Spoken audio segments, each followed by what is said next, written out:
Here.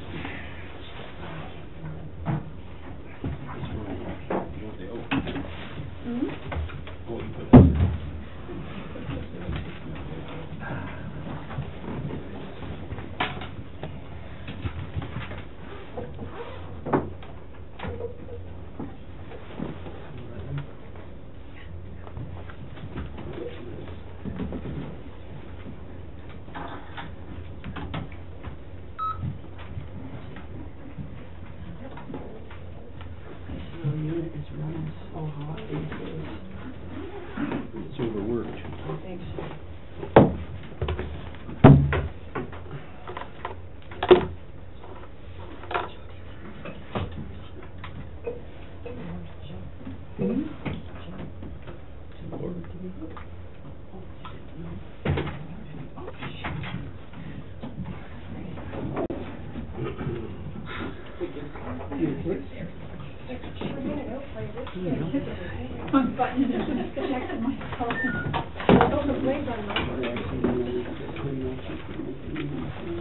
It's cold this afternoon. Park on.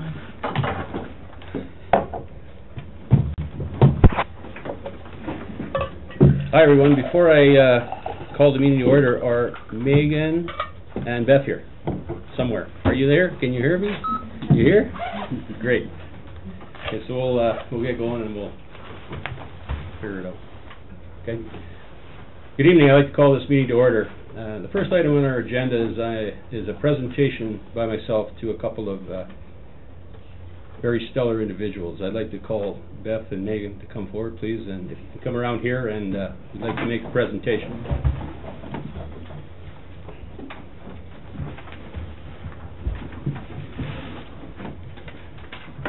Right. And I'm going to read. This is from Girl Guides Canada. Congratulations on achieving the challenging goal of the Chief Commissioner's Gold Award, Girl Guides of Canada.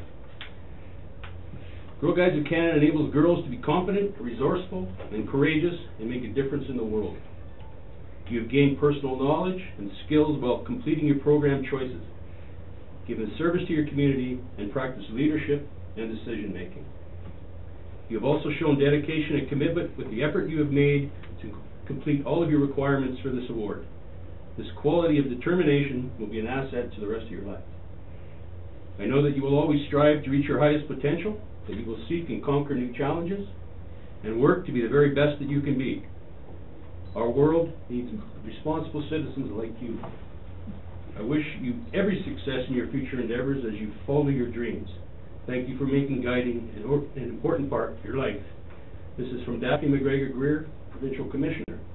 And I'd like to say to the gallery that Beth and Ms. Aitken had completed what usually takes 3 years. They did it in 2, a remarkable accomplishment. So, on behalf of the City of Roslyn, I'd like to present you with these awards from the Chief Commissioner's Gold. Those are yours. You might have the names on. Yeah, that's that. And these wonderful, wonderful, wonderful awards. Maybe you want to just hold those up. That'd be great. Beautiful.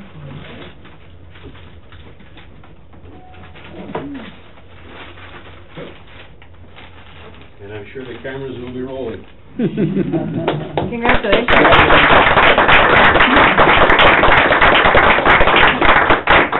Thanks very much. Thank you. And I promise you don't have to stay for the whole meeting if you don't wish. It's not a prerequisite.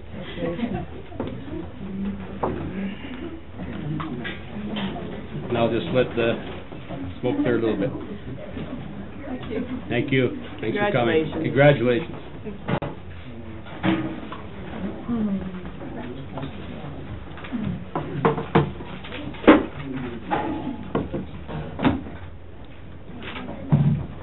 Is anybody out in the hallway that wants to come in?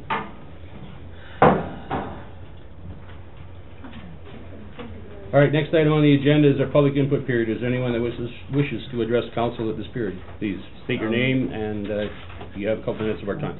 Okay, let's start. My name is Roland Proctor, and I live on Plainer Crescent. Friday morning, I took my 2 dogs for a walk on Centennial, as I do most mornings.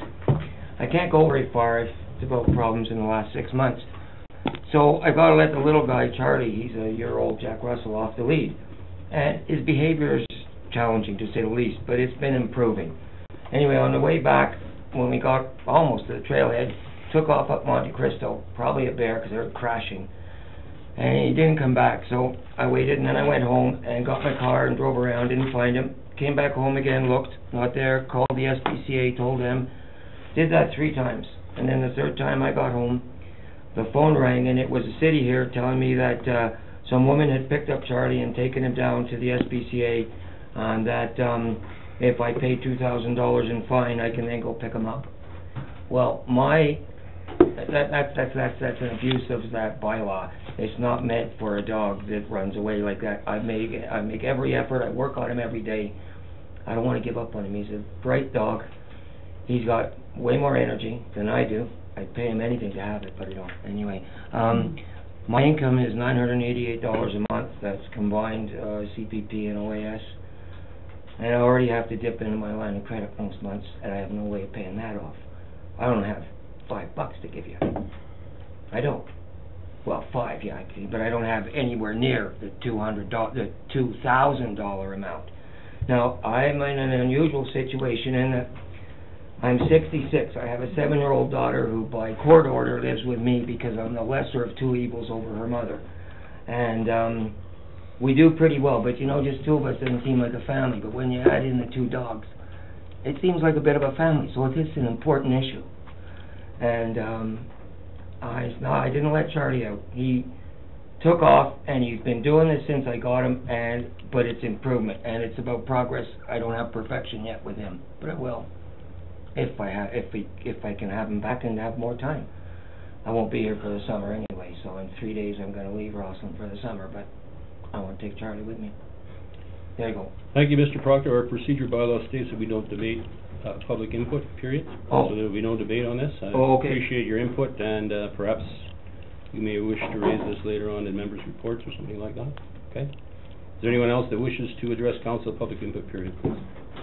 Yes, I'm Eric Less from Red Mountain. I just want to address the shuttle topic. If that's okay? Yeah. May I quickly ask, should I go then? You can stay if you wish, sir. But there's no more discussion about There this? won't be on your public input period, no, sir. But I can phone tomorrow and... You may, sir. Thank you very much. You're welcome.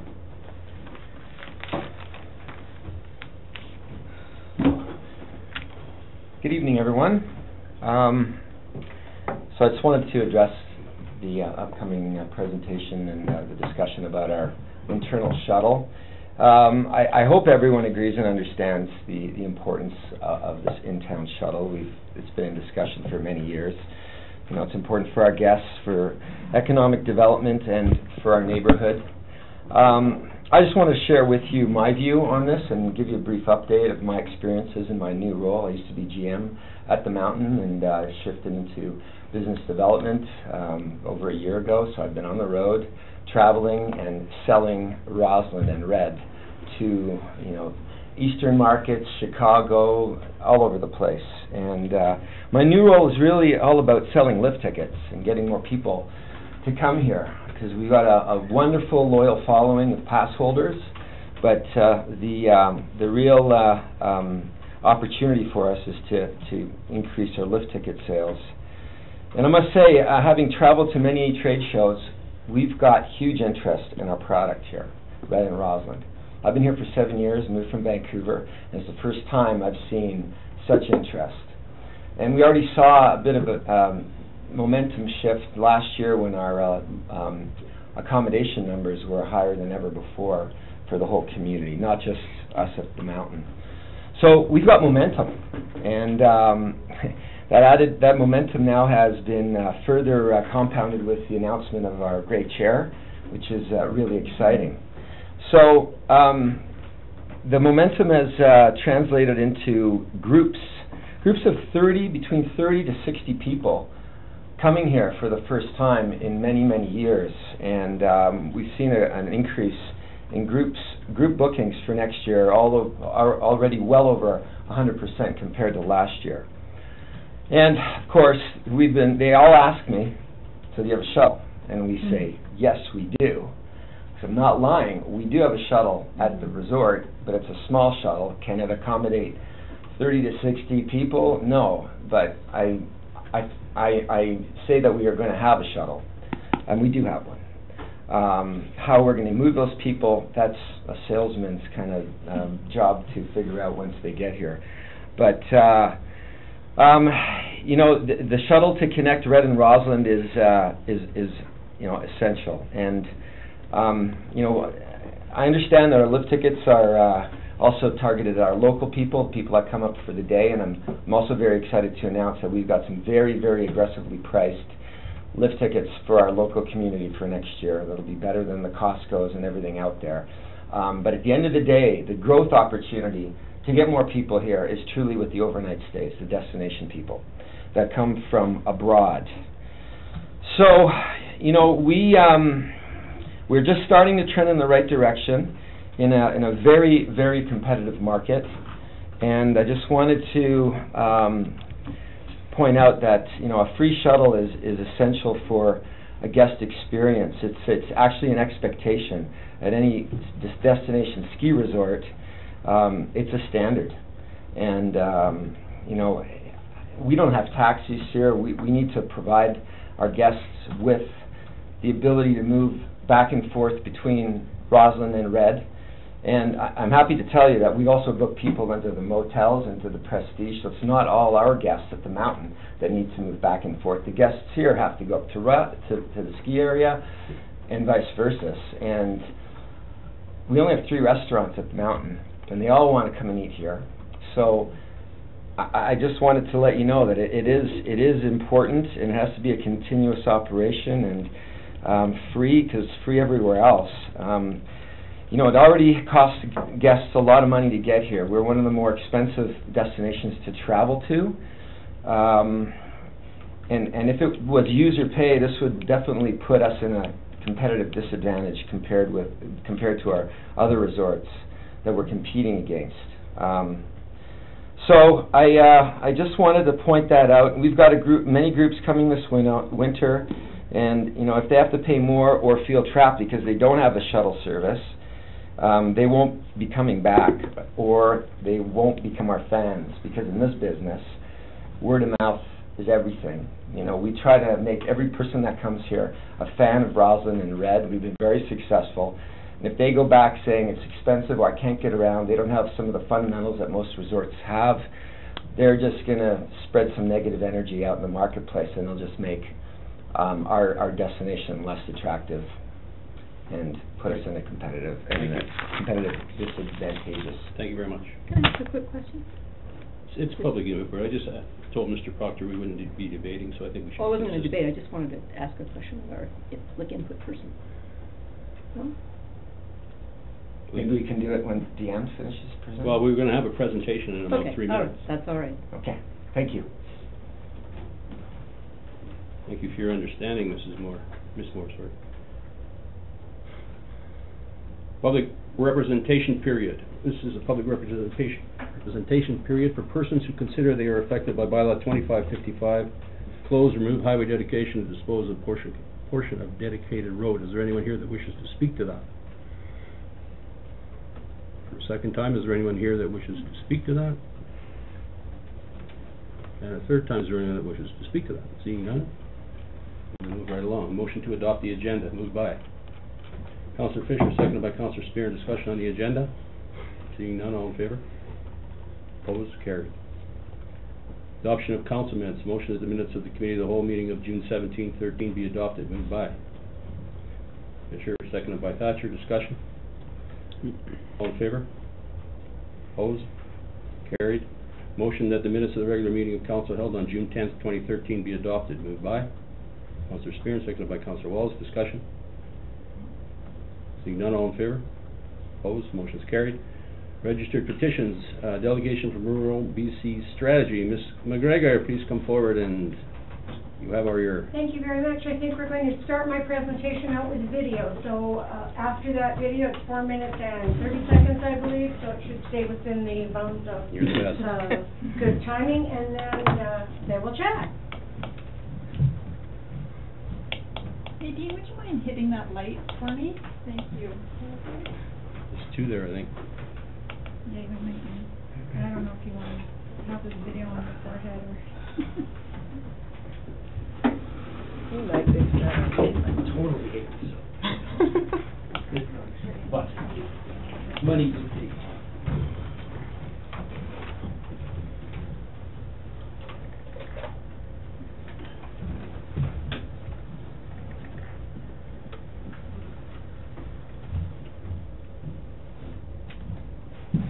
Go ahead, Grace. When you're ready. I'm not captain of that ship.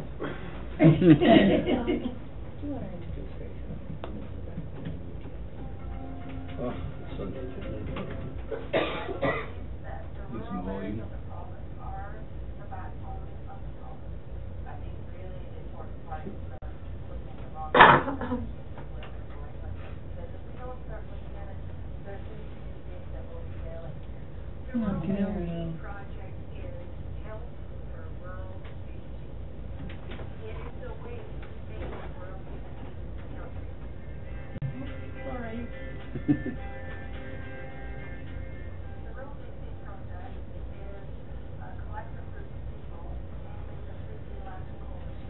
You don't have external speakers.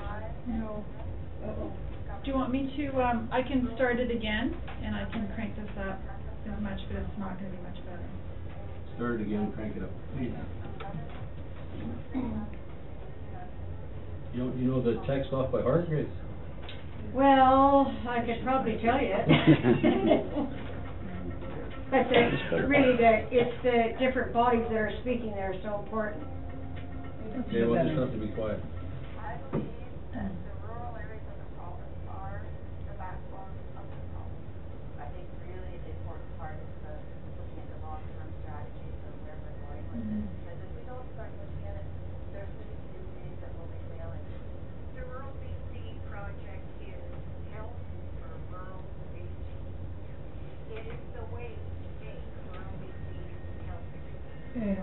Crank up. No pressure. There you go. Yay.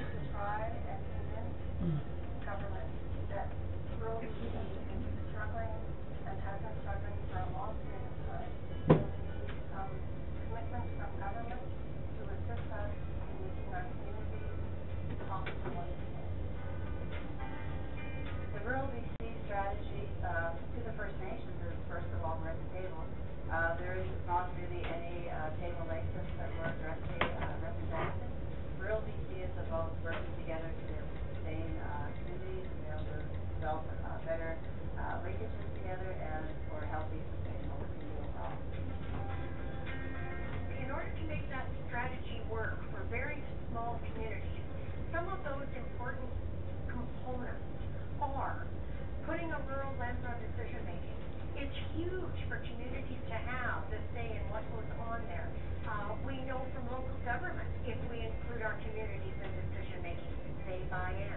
So, you know, you put that rural lens on. You talk about a pot of some kind of funding for communities so that they really are captain of their own ship, so that they get to make the decisions. You look at things like value added. Value added creates jobs, and there are another couple of reasons why young people can stay in communities. So overall, it's the rural strategy that's going to help do that. Some of the examples of changes we can make is working with the Aboriginal workforce to train our young people in those different shortages in trade and also in nursing and through education. There's also some real positives that we can change by sitting down with local governments and talking together about what is rural BC strategy. We can also make a difference by having ministers in the legislature taking rural BC seriously and talking with the members in our community about what that means. We need real strong leadership on rural BC initiatives, and we really need to work together on that. That's the biggest change this will make. We do recognize that there's resources that continue to go from the rural areas of the province, and not much is coming back. We continue to see our young people leave to try and find work other places. With the loss of people from our communities, what we find is that we're losing services, we're losing healthcare services, we're losing education services, with lots of school closures and with many hospital closures. And we've had provincial agencies close their offices, and now they're gone as well. So what we're hoping for is that the province would support this project by recognizing the seriousness of the project, and then by dedicating a minister to look specifically after rural British Columbia. Rural BC, as most of us know that live here, is backsliding. It's not going forward. It's not healthy. We need a plan for rural BC.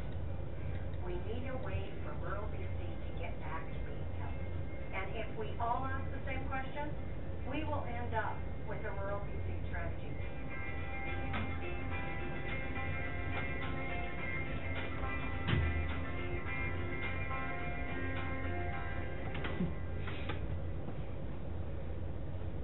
So there you have it.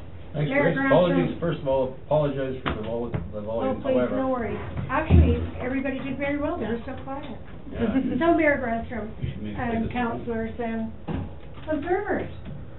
It's nice to have observers, is it not? Absolutely. Yeah. Anyway, I don't know if you want to start with questions. I know that all of you have received the backup that we had sent out. There's a lot of reading there, I know, but even if you just read the couple of different things, you would have gotten the feel for what we're asking for. Rural BC, and you're going to say to me, what do you classify as rural BC? Rural BC is everything excluding the island and Vancouver. So every one of us here are from rural BC, and every one of us know what it's like to have a struggling community. So we've started doing presentations. Councillor Wallace knows that. She heard me rant at the Regional District Economy Boundary Table, and I will be speaking in Cranbrook next week. We are asking for letters of support for a rural strategy for the Rural BC project. And I'll tell you why that is, because we did start by making presentations to both the province and the NDP prior to the election. Now, as you know, we're faced with new ministers in different slots, and that changes the picture considerably. So what we've asked for is another meeting with them to flesh out how we feel about this, the needs that rural BC is facing, and the fact that a lot of our resources, or their money in the coffers, coming from our resources, very little coming back to our communities.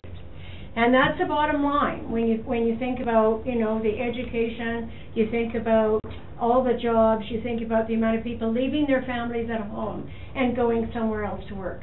So, that's the short of it. I could talk for a long, long time, as most of you know me. You know that if I'm passionate about something, you'll hear about it. So we're asking for letters of support for the Rural BC project, including the rural strategy. Do we know exactly what that would look like? No, because it's about rural BC sitting at the table with the province, figuring that out, with the guidelines that you saw in those documents that were passed to you. So there's some things we're pretty adamant about, like a ministry, using a rural lens on decision making. And if you looked at some of those documents, you will have seen that Alberta, Ontario, Quebec have done this very well. And they continue to do it. And why BC has not done that, I have no idea. But it really is time that we stood up and said, have a look at this. We need to sit down and make this work.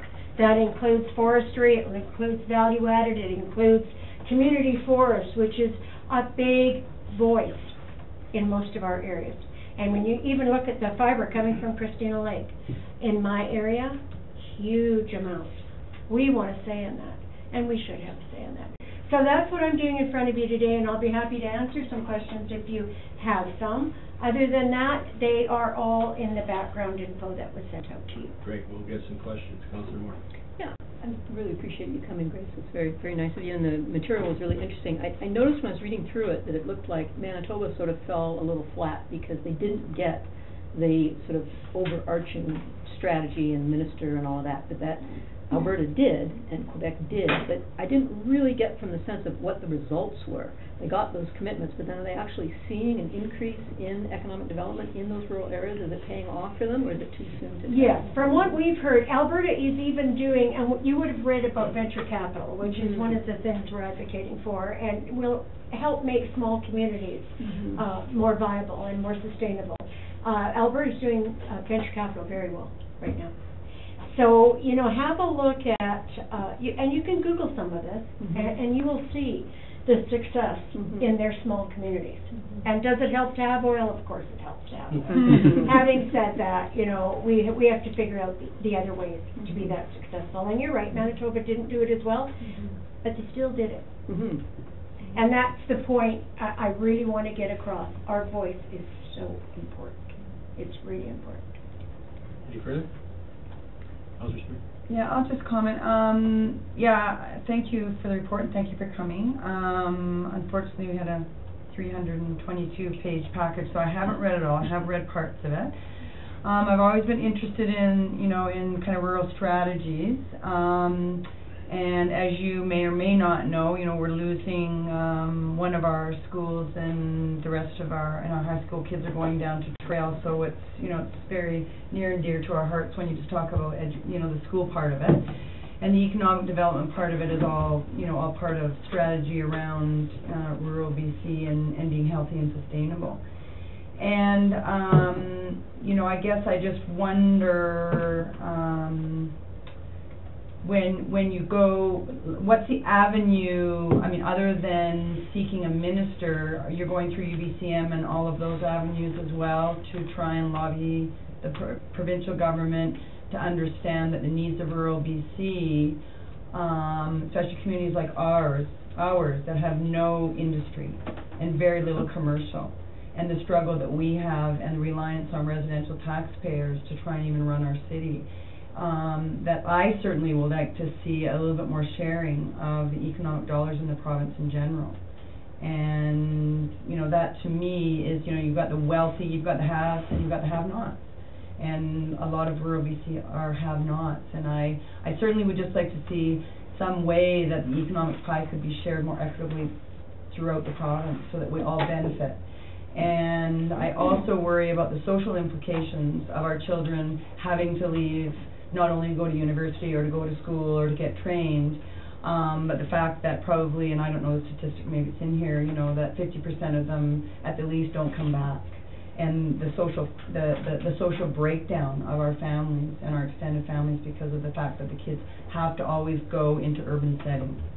And one thing I do know is that and I don't know if it's in here, sorry, but that if you go to university and you're going in to be a medical doctor, for example, today, and you take a loan, a student loan, that the government will forgive that loan if you commit to X amount of years in rural BC. So that's another avenue where kids could be forgiven their financial burden to go and live and work in BC for, you know, a designated amount of time. Yeah, that's all part of the conversation. You nailed it. Right. You know, and you will read that. As far as time to read it, you've got lots of time to read it. I guess what I'm standing here telling you, I'm from Christina Lake, 1,400 year-round resident. 6,000, 8,000 this summer. Only industry we have. So I get it. I totally get it. And that's one reason I'm standing in front of you. We have a $350,000 milfoil program, and we pick that up by taxation. So I totally get it.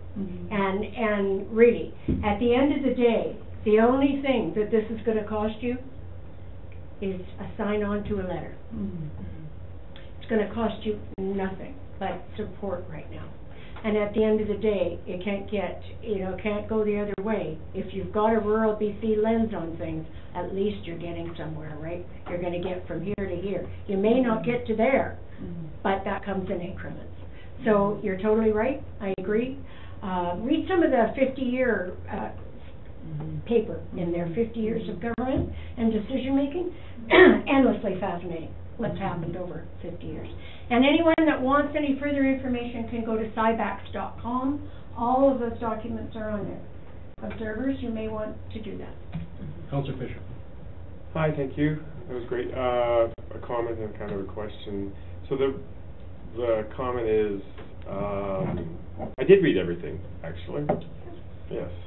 And so one thing that I thought that for council to consider is that if something like this goes forward, then we have to adjust the way that we support our local businesses through public policy at this level. Because in the past, there have been other initiatives that have gone through things like Western Economic Diversification and Columbia Basin Trust, and we've supported them in council chambers through various councils as a continuing body, but public policy didn't necessarily change to support them. So I think that there is an onus on the provincial government maybe to do more with rural BC, but there's an onus on municipal governments to consider their role in it. And I would suggest, and this is where the question part comes in, that have you outline how, regardless of how the municipality, or whether the municipality supports you in this endeavor, how they can actually support you through public policy. Have you guys considered that? Yes, to a degree we have. But of course that's dictated on your conversation with the province, right? On how that plays out.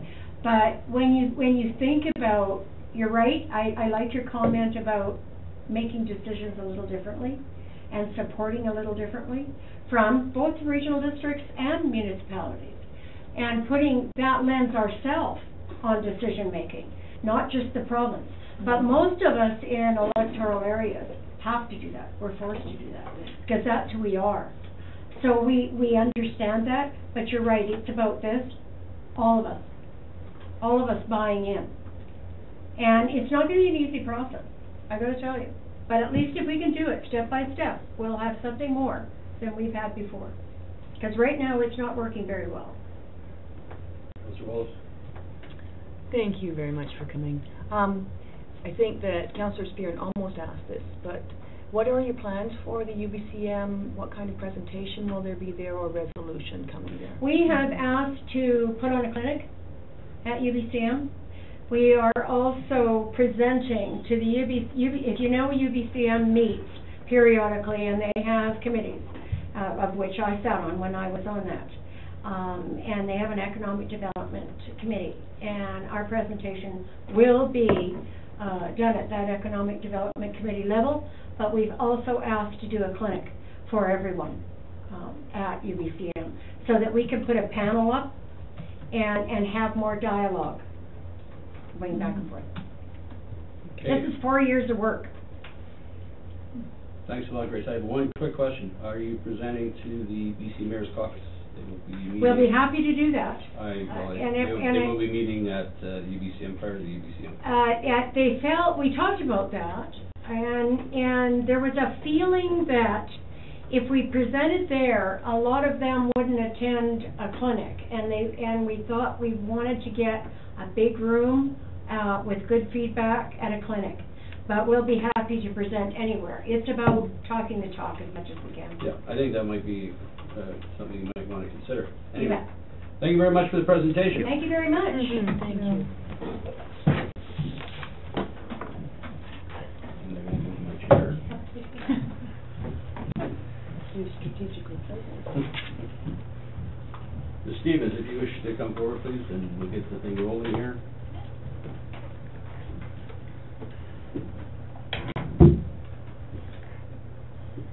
I hope you don't need external speakers. No, I should be able to cover it. Do you need a page application on this one? Sorry, no, that's yeah, try that. It probably will work better than one. Is it right there? By the cup? Forward? Yeah, that one? Thank you. Yeah, so it's you. So I think, Are we a page ahead? yeah. Other way, there we go. So, there we are. So thank you very much for having me. Tonight I just want to talk a whole bunch about the internal shuttle. Of all of the projects that Tourism Rosslyn looks at, this is the #1 project that I've had the most input on. It's the project that I have the most support on, and I think that by working all together in a very creative and collaborative way, we should be able to come up with a really good solution. So I'm going to show you a little bit about that, why this is so important to us, how the RMI works. I'm probably going to bore you to absolute death, but I think it's important to understand the actual funding mechanism, because we're hoping that that will be doubled, hopefully this week even, and then some of the solutions that we've looked at. But there are all sorts of different solutions, and we're just posing some of them. But I really think that by working all together with all of our stakeholders and with the city, we can come up with something really good. So first of all, you've heard this a whole bunch of times, and this is we're saying it again. So why is this winter shuttle so important to the community? So this is the #1 priority for Rosslyn businesses. So all our stakeholders, all the businesses I've talked to, they say that this is the one key thing that we could all work on together that would be of most interest to them, and they think would do the most for their individual businesses. And also just wanted to point out that in the City of Rosslyn Strategic Sustainability Plan, that is Strategic Action number 60, and it's to establish and maintain a shuttle bus between downtown Rosslyn, Red Mountain Resort, and the Redstone Alpine Golf Resort. So this is not something new. This is something that we've come back to over and over and over again, and we're just trying to find the best way to do it. As you all know, we have extremely limited public transit here in the winter. The taxis will not drive in the snow. We remind them that it's a winter destination. They will not drive in the snow. We also have very infrequent BC Transit linking the community, so it comes once a day in the winter to the ski hill on weekends and days when school is not in service. And I just want to point out, this is an excellent service for people who live in Fruitvale and Trail to get up here. So I'm not complaining about that. The bus does, it brings up a lot of people, and it's really good for that portion. But what we're missing is a portion from getting the rest of people here in town and at the Red Mountain neighborhood and getting them moving around. So this is especially key for all the downtown businesses to get the traffic from guests and owners in the Red Mountain neighborhood to get them down, moving people around. Restaurants and pubs, as you all know, they've changed the liquor laws in BC now, so it's really hard to have even just one beer and be able to drive home. Staff, this would be a key thing for staff working up in the Red Mountain neighborhood. There's all sorts of different staff, whether they're bar or restaurant staff, at the restaurants or at the resort. Accommodators, okay, so accommodators, they are the biggest part of this, for sure. So the Prestige is one of the biggest advocates here, and they see how important this will be for their individual business, as well as for all of the other accommodators, including the motel, the Casa Alpina, and the ones out at the hill. Students, last year, I mentioned it here, we partnered with Red Mountain Academies. What we found was Red Mountain Academies was already paying for a bus. And so we said, you know what, if we all pool our money together, you can probably pay less and we can have a service that everybody can use. And it worked really well, as well as locals. I know that we would all be quite happy to send our kids ourselves on this bus as well. Eric also pointed out that this is a competitive feature. Most other comparable resort communities already provide this service.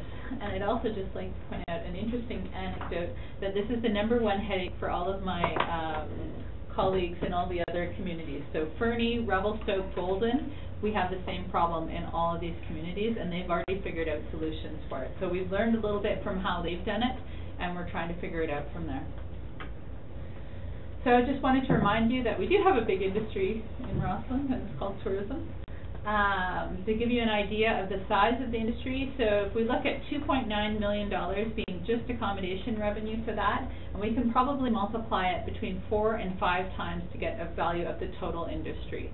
So at $3 million times about 5, we're looking at about $15 million for the community. And it's for all these different types of businesses and a golf course too that's not even on the list. Forgot Terry. I was thinking winter. Don't okay. So what are we hoping to do today? So the board has sent along 2 resolutions. So we're still struggling a little bit to try to figure out how we organize this funding. So the two resolutions, which are in your packet, are if the RMI remains at 1%, then we would like to allocate $24,000 a year for 2 years towards the internal shuttle. However, if we manage to get it up to 2%, then we would like to allocate $48,000 per year. I wanted to remind you too of the governance structure of the organization. So when you get a resolution from our board of directors, this is who it's coming from. So it represents all the different tourism stakeholders in the community. And there they are, again, just for your interest. So the RMI, a little bit of history of it, started in 2006, and we've been receiving it for the last few years. There's only 14 RMI communities, of which we are one of them. We are the smallest one as well, which I like to point out to them. Tourism Rossland has been administering this fund since 2006, including all the projects, reporting applications, and community consultation. I think a year ago, 2 years ago, we did all the community consultation for the next round of funding. This funding would not be available to the community of Rossland without Tourism Rossland and the work that was done to secure the MRDT funding. So if we had not gone out and got the MRDT funding, we would not have the RMI funding.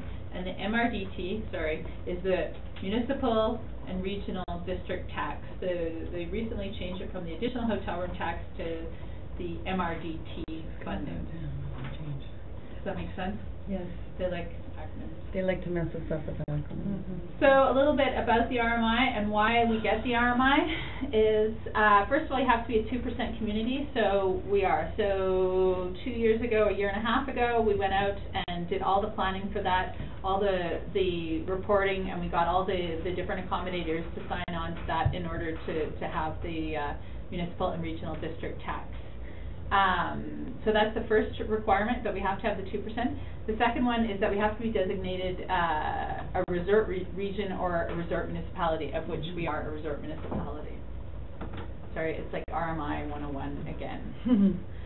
So this is the part that gets interesting. So how they calculate the amount of funding that we get every year is, this is the formula. So they calculate the number of accommodation units to determine the tax based on the number of accommodation units registered with Destination BC in their accommodation guide.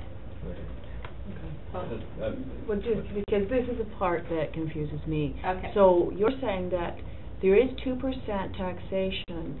We qualify for that 2% is received as a tax, but whether it's received, how much of that is received back to the community? Is that what you're saying? No. It's two separate things. So the 2% is the hotel tax that the accommodators charge to their guests. Yes. They then remit that to the province, and then the province sends it directly to Tourism Rossland. So that's one of the requirements.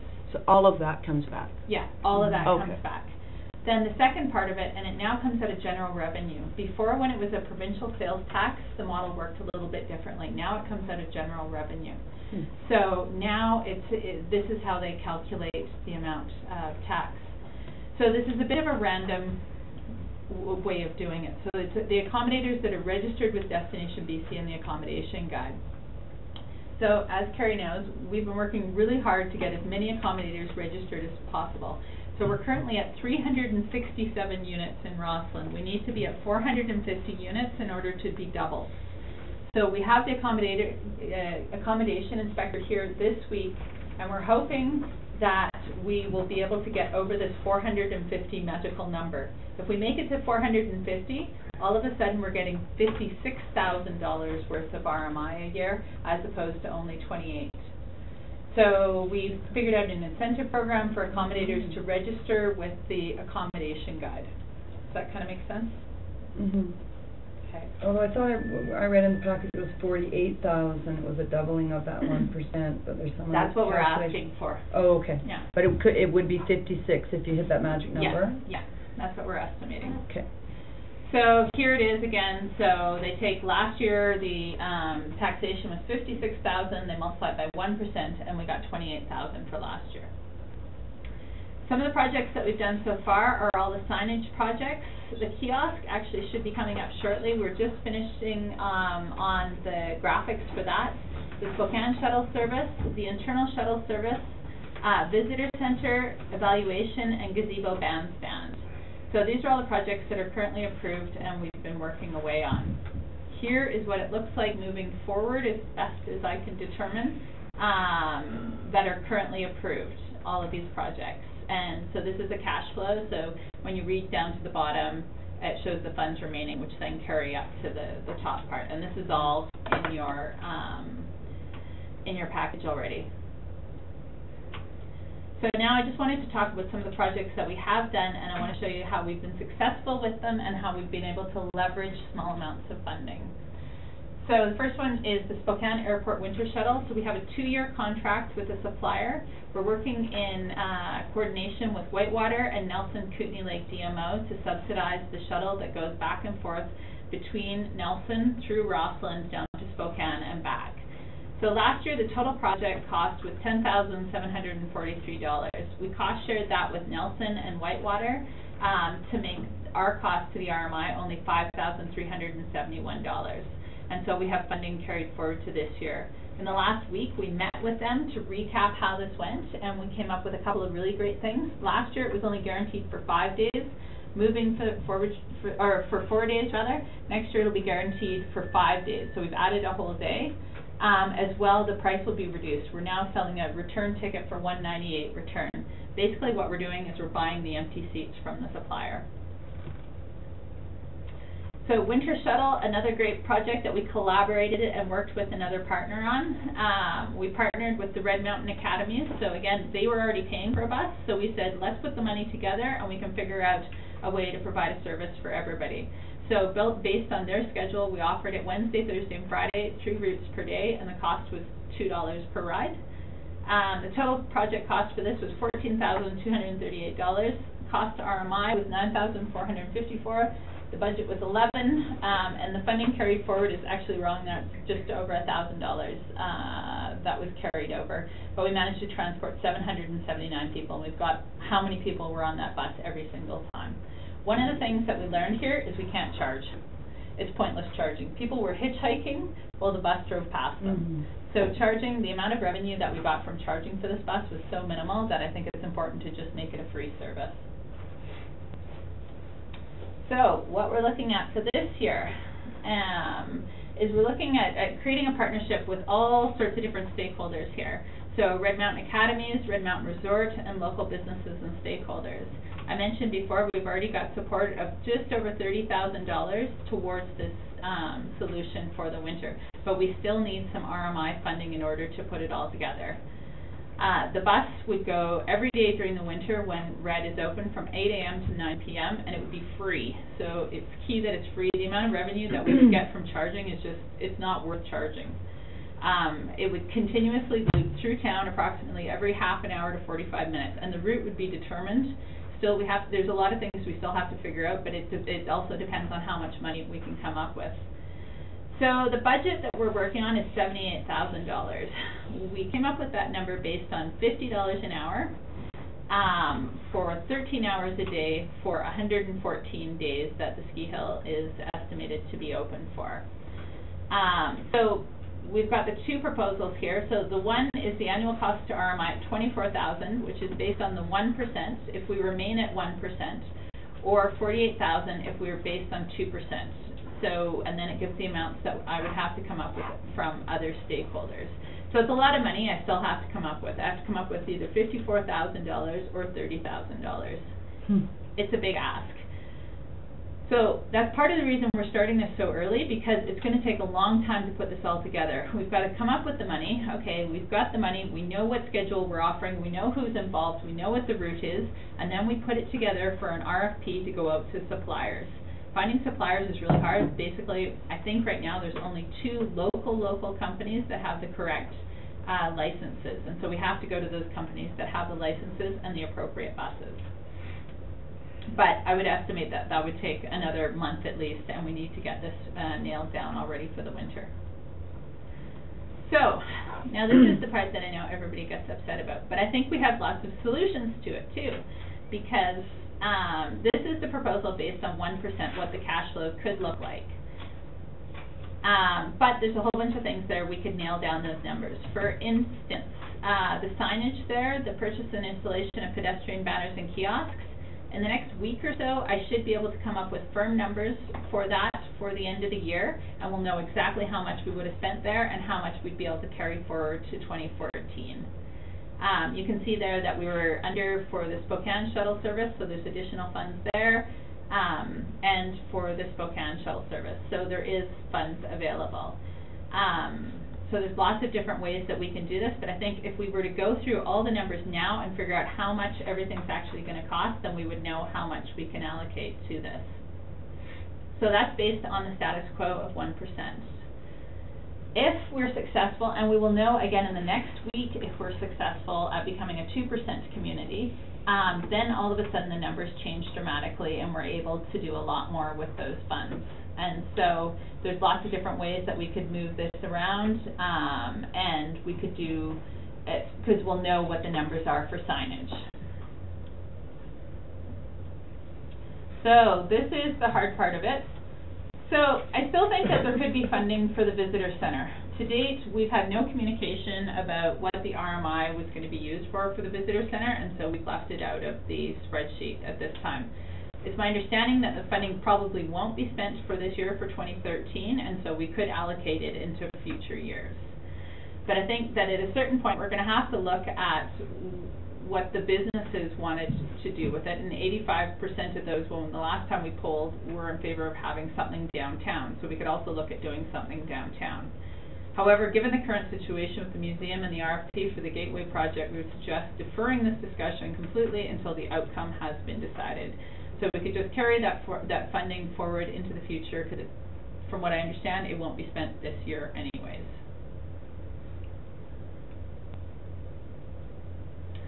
So how to proceed? So again, what we're asking is that approve the 2 resolutions as provided by the Board of Tourism Rossland. Tourism Rossland, the board feels that it should be able to make these decisions on the RMI based on the fact that the reason that the RMI funding comes here is due to the work that we've done already, and that we have a broad stakeholder base that has approved these resolutions already. And then we can look at a discussion later on about having some kind of, maybe a downtown visitor center, which is what was requested by the businesses. But again, these are all things that can be figured out later, but I think that we need to do something with the internal shuttle as quickly as possible. Does anybody have any Thank you. Any questions for Ms. Stevens?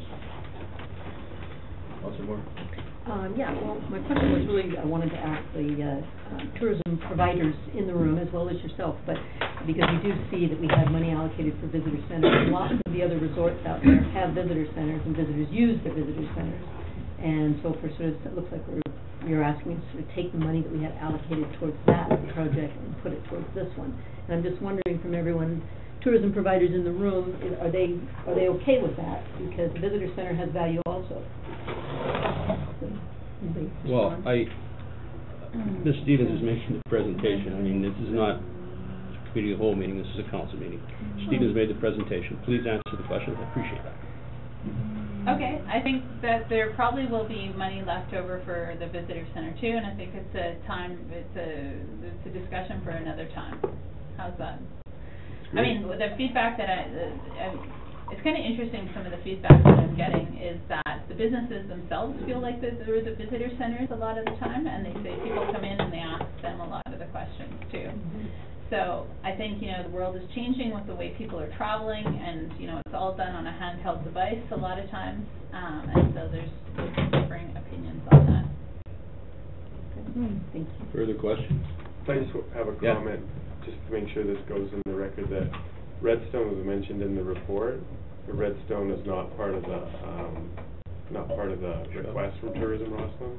I just want to make sure that's written down so that anyone reading it doesn't have me sitting in a meeting.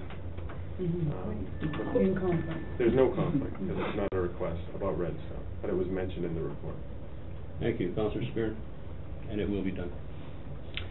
Yeah, well, I don't know if I really have a question, but I have several comments, and I certainly support the concept, and I think that you've done, as usual, due diligence to presenting to council with the numbers and the background and the reasoning behind kind of this integral part of kind of the transportation of people to and from. And when we decided as a community in the official community plan that Roslyn was going to be the downtown core and that Red Mountain was not going to be the downtown core, I think that's something that we all need to remember, that we committed to the downtown core being the hub of this, what is now Resort Municipality. So it makes good sense to me for council to support this. I think that, you know, as far as visitor center goes, I agree with you. I wonder how valid it is in this day and age of technology, as you just mentioned, Deanne, with handhelds, you know, everything, and the ease of finding on our devices. So that makes sense. I think the visitor center has always been kind of a, I don't know, I don't want to say contentious issue, but it's been a little bit of an issue in the winter and how it's worked and functioned and that sharing with the museum. I guess my question is, those RMI funds, and with regards to the Gateway project, were those actually part of that strategic plan of moving that Gateway project forward, like from the perspective of Tourism Roslyn? When we originally did the report, which was 2 years ago, we outlined the visitor center, and there was changes made to the report after it was approved by our board. So in the original report, it said that there should be a discussion about where it should be located, and when we did the RMI, and then that report was changed before it was approved and sent to the province. Okay. So it's always been a little bit of an issue, because even when I sat on Tourism Roslyn and or on the chamber, etc. So I guess for me, the thought around the hub, and I think it was in actually one of the letters, and I can't remember if it was from Kelowna or wherever, and there were a lot of good letters of support for this shuttle service, and I appreciate the thoughts that people put into their, and I know we're going to have a discussion about this, but I guess I think the hub of Roslyn is downtown, and that the spokes, if you want to use a wheel as a metaphor, are, you know, the spokes that go to Redstone, that go to Red Mountain, that go to the museum, and that we need to centralize that hub. And so therefore, movement of people, to me, is critical to the success of not only, you know, the resorts around us, but the downtown core and the businesses. So I am fully in support. That's fine. Just to reiterate, so $24,000 in funding, and you're looking for $54,000 to match. Yeah. All right, that's great. That's just double checking. So the leveraging is 2 to 1.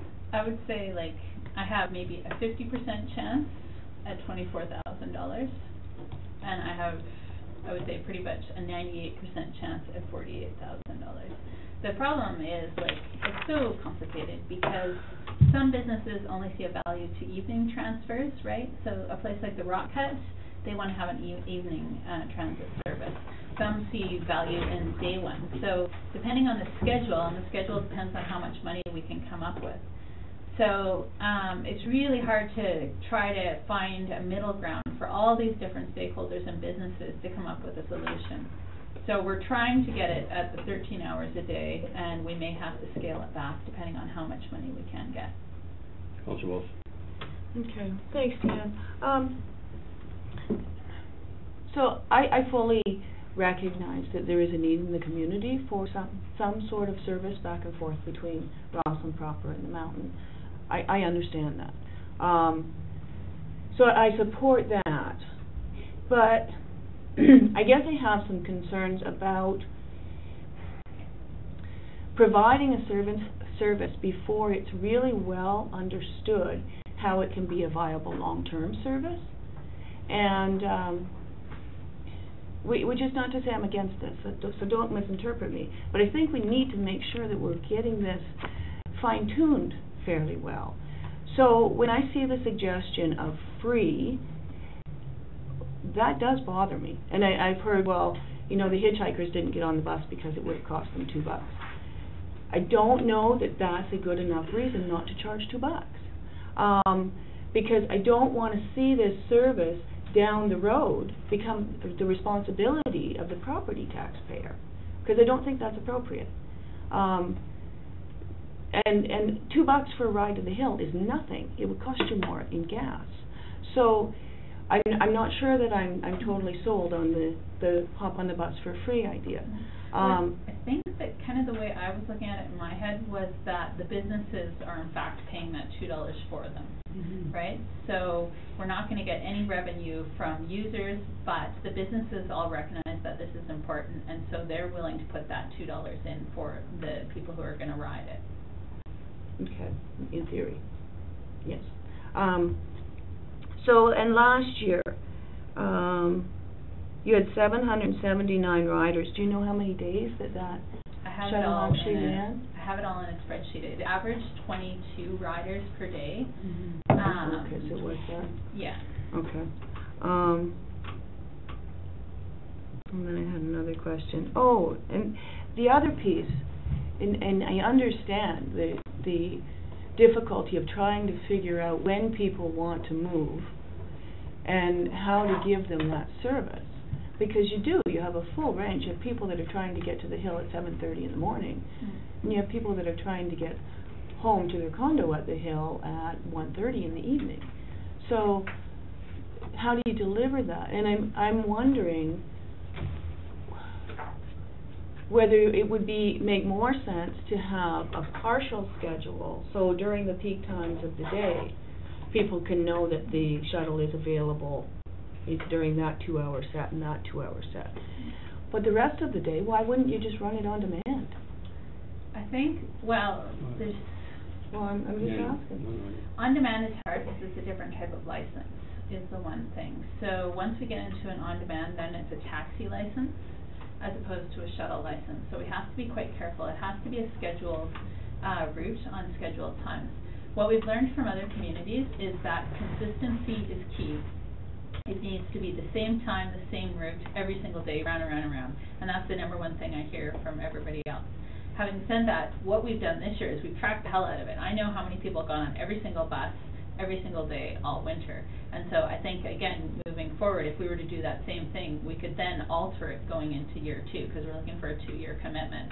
Much like we did with the Spokane shuttle, after Spokane, we tracked it again. We knew how many people, where they were going, and why they were going, and we were able to make some slight adjustments going forward. And so we would try to do the same thing, I think. And it's really hard to try to figure out who wants to go when, but we have to start somewhere. Okay, thank you. Councillor Spear. Yeah, just so, One more, please. So I was going to comment on the frequency as well, and really that seems, that constant loop seems pretty frequent in my mind.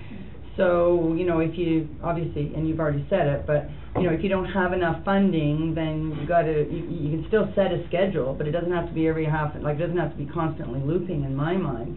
And people, if it goes every hour or hour and a half or every hour or hour and 15, people are going to learn that, right? But we still have to pay the contractor, right? Right. So whether we offer one route over, or 2 routes over 3 hours, we'd still be paying them for 3 hours. Right. So we might as well just loop it all day, because we ran that model, like what if we broke it up into different shifts or whatever else. At the end of the day, we have to pay them per hour, and so it might as well just be consistent all the way throughout. Okay, I'd just like to add right now, I'm sure that you're aware that 17.5 is quite important to the museum people. We have worked very hard on this Museum Gateway project, which we now have 4 proposals that we're evaluating right now.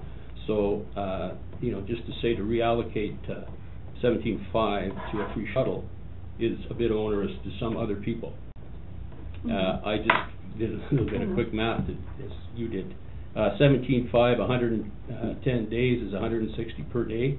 12 trips per day is $13 per trip, and that would cover the 17.5 from the museum. So I am in favor of a shuttle. I am, for sure.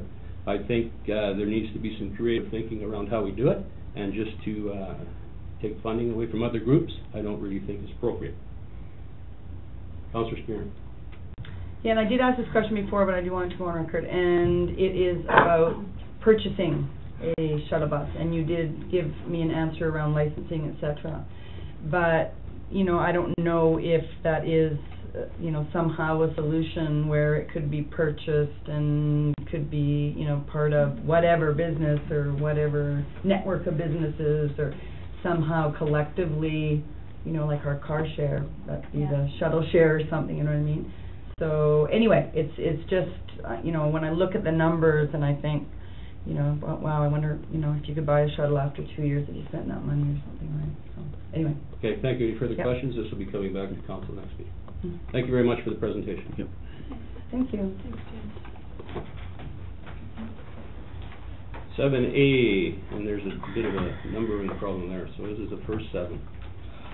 That council receive the annual report for 2012 and hold the annual meeting to consider submissions and questions for the public at the regular council meeting of the 15th of July. Is there a mover? Moved by Councillor Moore, seconded by Councillor Spear. Discussions. Moore? Yeah, I have a number of things. It's a great report. I really, thanks to the staff members who did it. I think they've put a lot of great effort on it. I had some questions in the finance department. It was really annoying that we couldn't highlight there because I had to write everything down. But I had a question about the loan for Esling Park that's due in 2014. I'm just wondering how that's structured. Is it going to be one lump payment, or is it periodic payments over a specified time frame? I just asked the accountant to put it on my desk so I can read it. Okay. To see how that will be structured for next week. Okay. Yeah, don't want to have any unpleasant surprises for those guys. Let's see. Oh, and then I was looking at the long-term debt, and if I'm reading it correctly, we have $2.9 million currently, and then we're going to add to that with our long-term borrowing from Columbia, Washington. I'm just wondering what the rules are about municipal borrowing. At some point, we can't borrow any more given our size. How does that work? Go ahead. It's based on your worship. It's based on your discretionary revenue, and right now the city has 15 million authority board. Okay, great, thank you. Let's see. Yeah. Maybe we can come back to you. No, I have one. I was looking at the DCC accumulation of the $175,000. I know some of them we've got a little bit there that's earmarked for Columbia, Washington, and then we have the rest of them. I don't remember all the different projects that those were set up for, so I'm sure at some point we'll be refreshed on that. But the other thing that, as I read this, I was reminded that at the time that we repealed our DCCs, we were also discussing cost connection charges, and this reminded me that I would like to see that come back, and I'm just wondering whether we're going to discuss that. Or do I have to make a motion to get us to discuss it? No, that was a council resolution that we do that, I believe. Mm-hmm. Did we bring it back? Okay. It's a council resolution. This would be a discussion for another time. I know, yes. Okay, that's fine. That was just a question to just make sure it's on the project list, which I hope we'll see one of these days too. Then the other thing, which is an annual concern of mine, is that we've got the supports to community groups down there is at $422,000, and I want to point out again, as I did last year, that includes a fair chunk that is community operations support, which is really us giving money to support our own facilities. And I find it really, I think it misrepresents the situation to the public. I think that those monies should just be what we actually give to groups, not what we pay out to support our own buildings. So anyway, that's that. Okay, then I had a question about the reserves. The reserves in the financial report are quite different than the reserves that are listed in our Columbia, Washington support materials, and I'm just wondering why they're different. The reserves that are... Ms. Arnott, please. The reserves that are listed in the financial include all of the statutory reserves as well as some of the operations reserves. When Mr. Kumar did the list, he picked some of the reserves that we could draw from to cover that. We will be bringing forward a continuity schedule. If I might add, Your Worship, the auditors are coming in a couple of weeks, and we're going to be looking at this in detail then. Okay, so great. there will be a continuity schedule for reserves. that was actually another one of my questions, was when was the auditor coming to? The next meeting, July 15th. July I 15th. just spoke to her today. Thank you. Okay, that's great, thank you. That's the AG? No. Sorry, no. Oh, Bert- yeah. Bertolini. Okay. Not the auditor. And then I was looking at the selected census characteristics, and some of them were using the 2001 data and 2006 instead of the 2011 census data, and I'm just curious about that. Because I think we look better in 2011 than we did in 2006. On those, that's On one on of the page notes? 220. Again, I think the auditors just didn't have that current information. We could certainly change it. This is pending council approval. The audit, I mean, the census stuff was put together by the auditor? I thought that was. Are you talking about the financial statement? I'm now in the next part, it's on 220 of our packet. Can you have a look at that? And Sorry. it's the BC Stats Community Facts. Mm-hmm.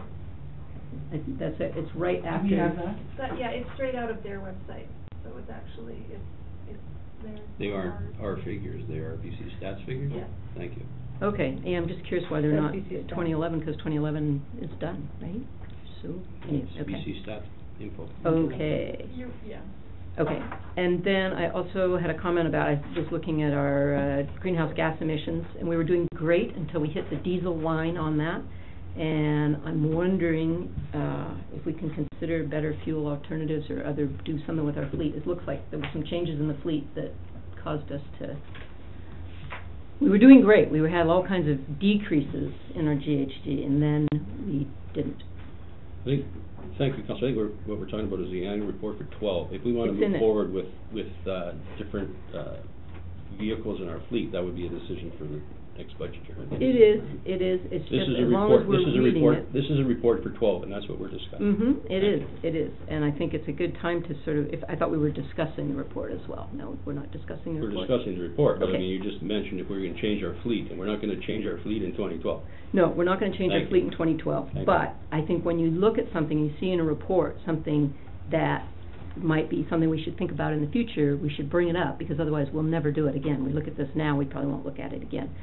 So, speaking of 2012 report, often in our annual reports, although not in the last couple of years, we get the financial information required in the Financial Information Act, the SOFI report, which is the statement of salaries and expenses for staff over $70,000, and council, and the summary of other wages, and the money paid to contractors, all that. And we usually get that at the same time. In the bad old days of 2008, 2009, it was actually in the report, so it was, available to the public easily. But in subsequent years, it's been given to us as a separate piece of paper, and I'm just wondering when we're likely to see that.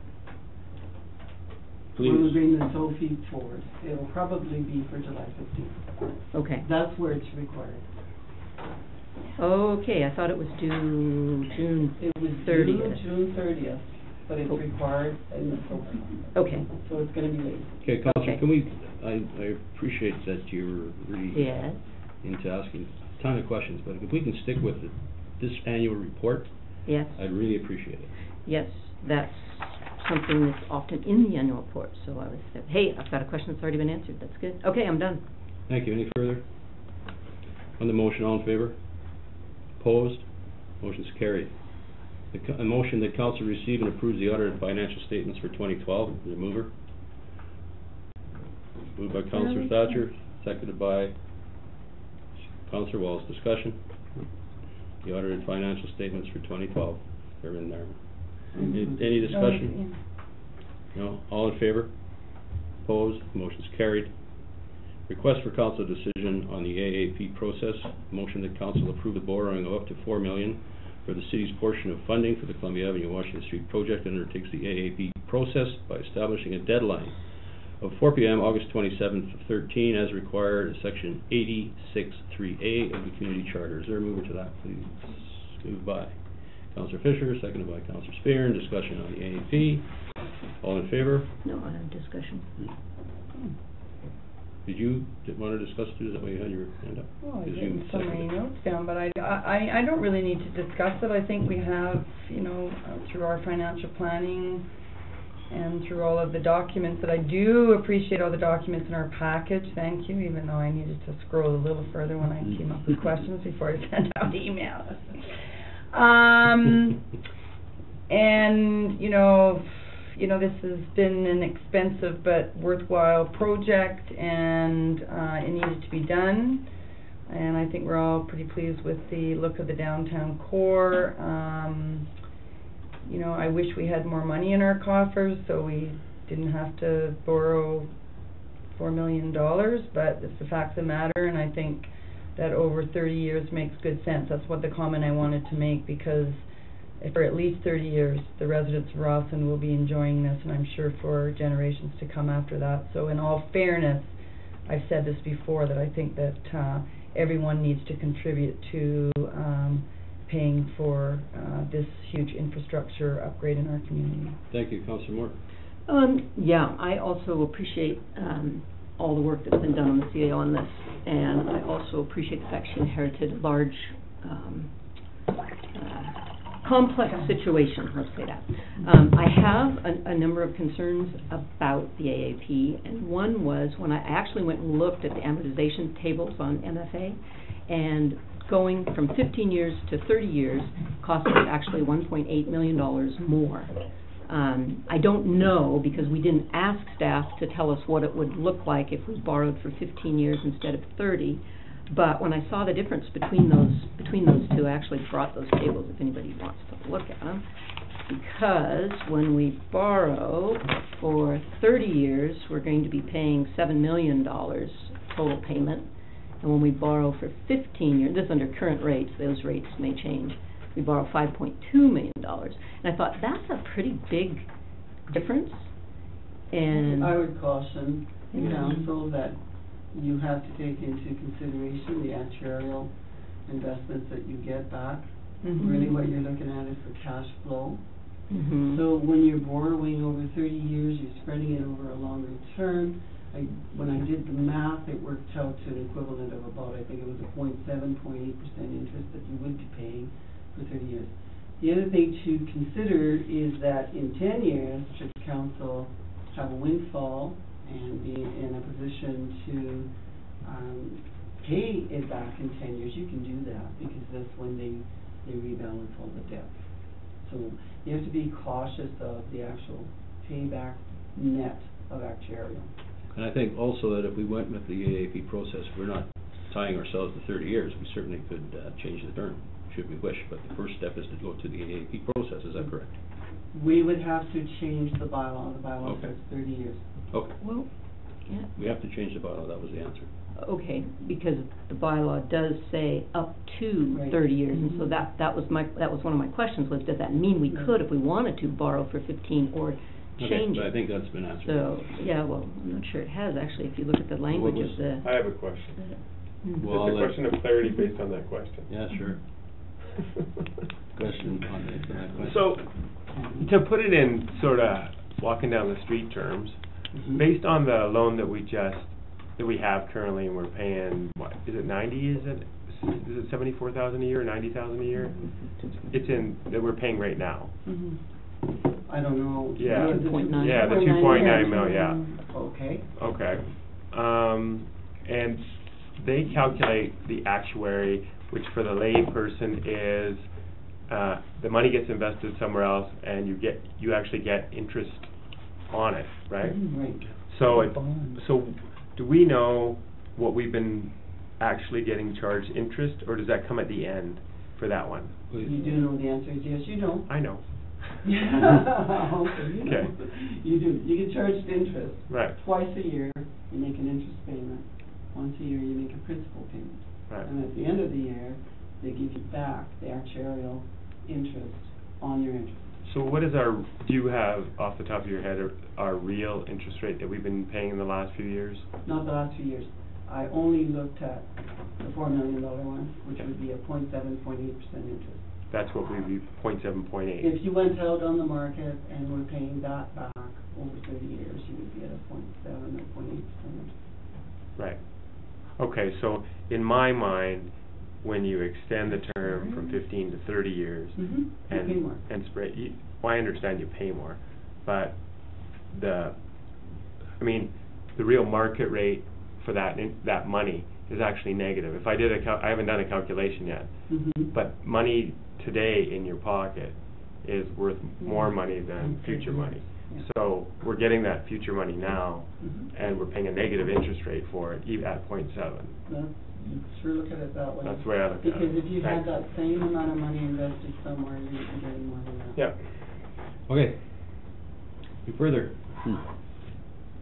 Please. One of the things that we were supposed to have attached was the form for the elector response, just so we see what that looks like, and I didn't see it in my packet. That's coming up next, I think, isn't it? It's our It wasn't next in the resolution packet. that's coming. It should be in the package.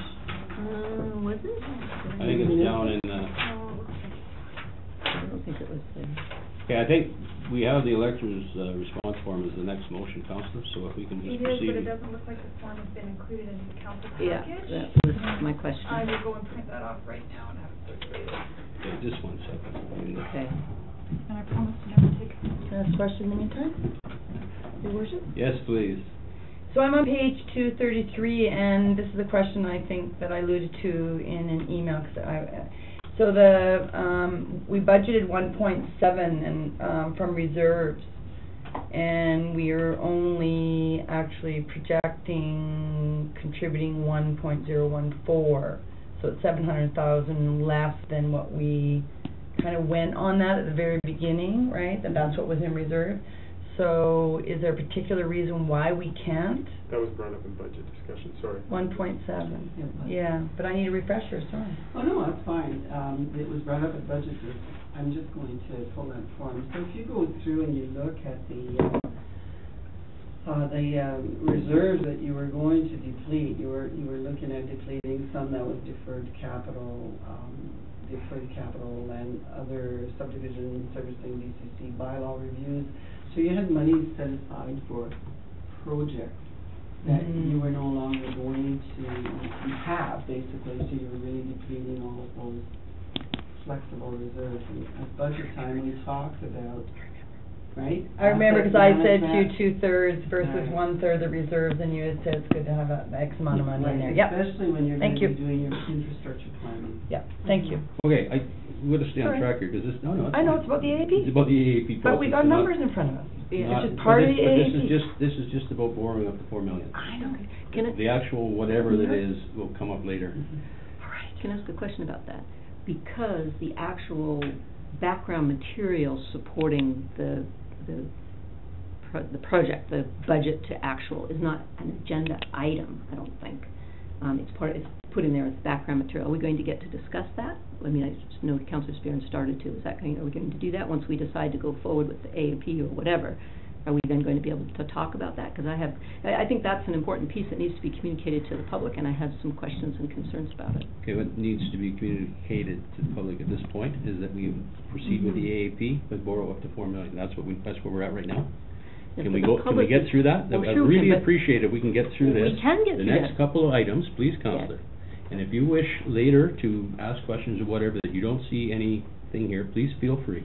For now, I'd like to stay on point, and it's the questions Okay. around the AAP process. Okay, my concern is just that you're going to go from the Thank you. AAP process to the information items, because there's nothing on there that says we're going to talk about the, oh, thank you. We're going Councillor, to talk please. about that. We have an agenda in front of us that was approved by this council, okay? On the motion that we proceed to, or Thank you. we go to the AAP process for up to 4 million, all in favor? Opposed? Motion's carried.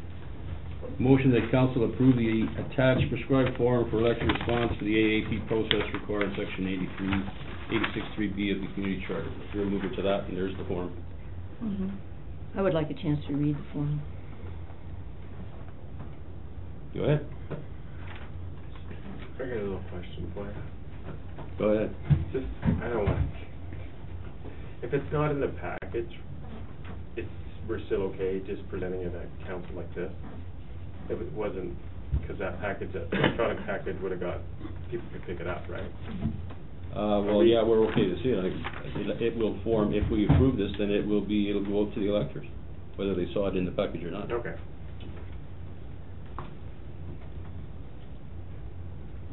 I'm concerned about the fact that this is going to end August 27th.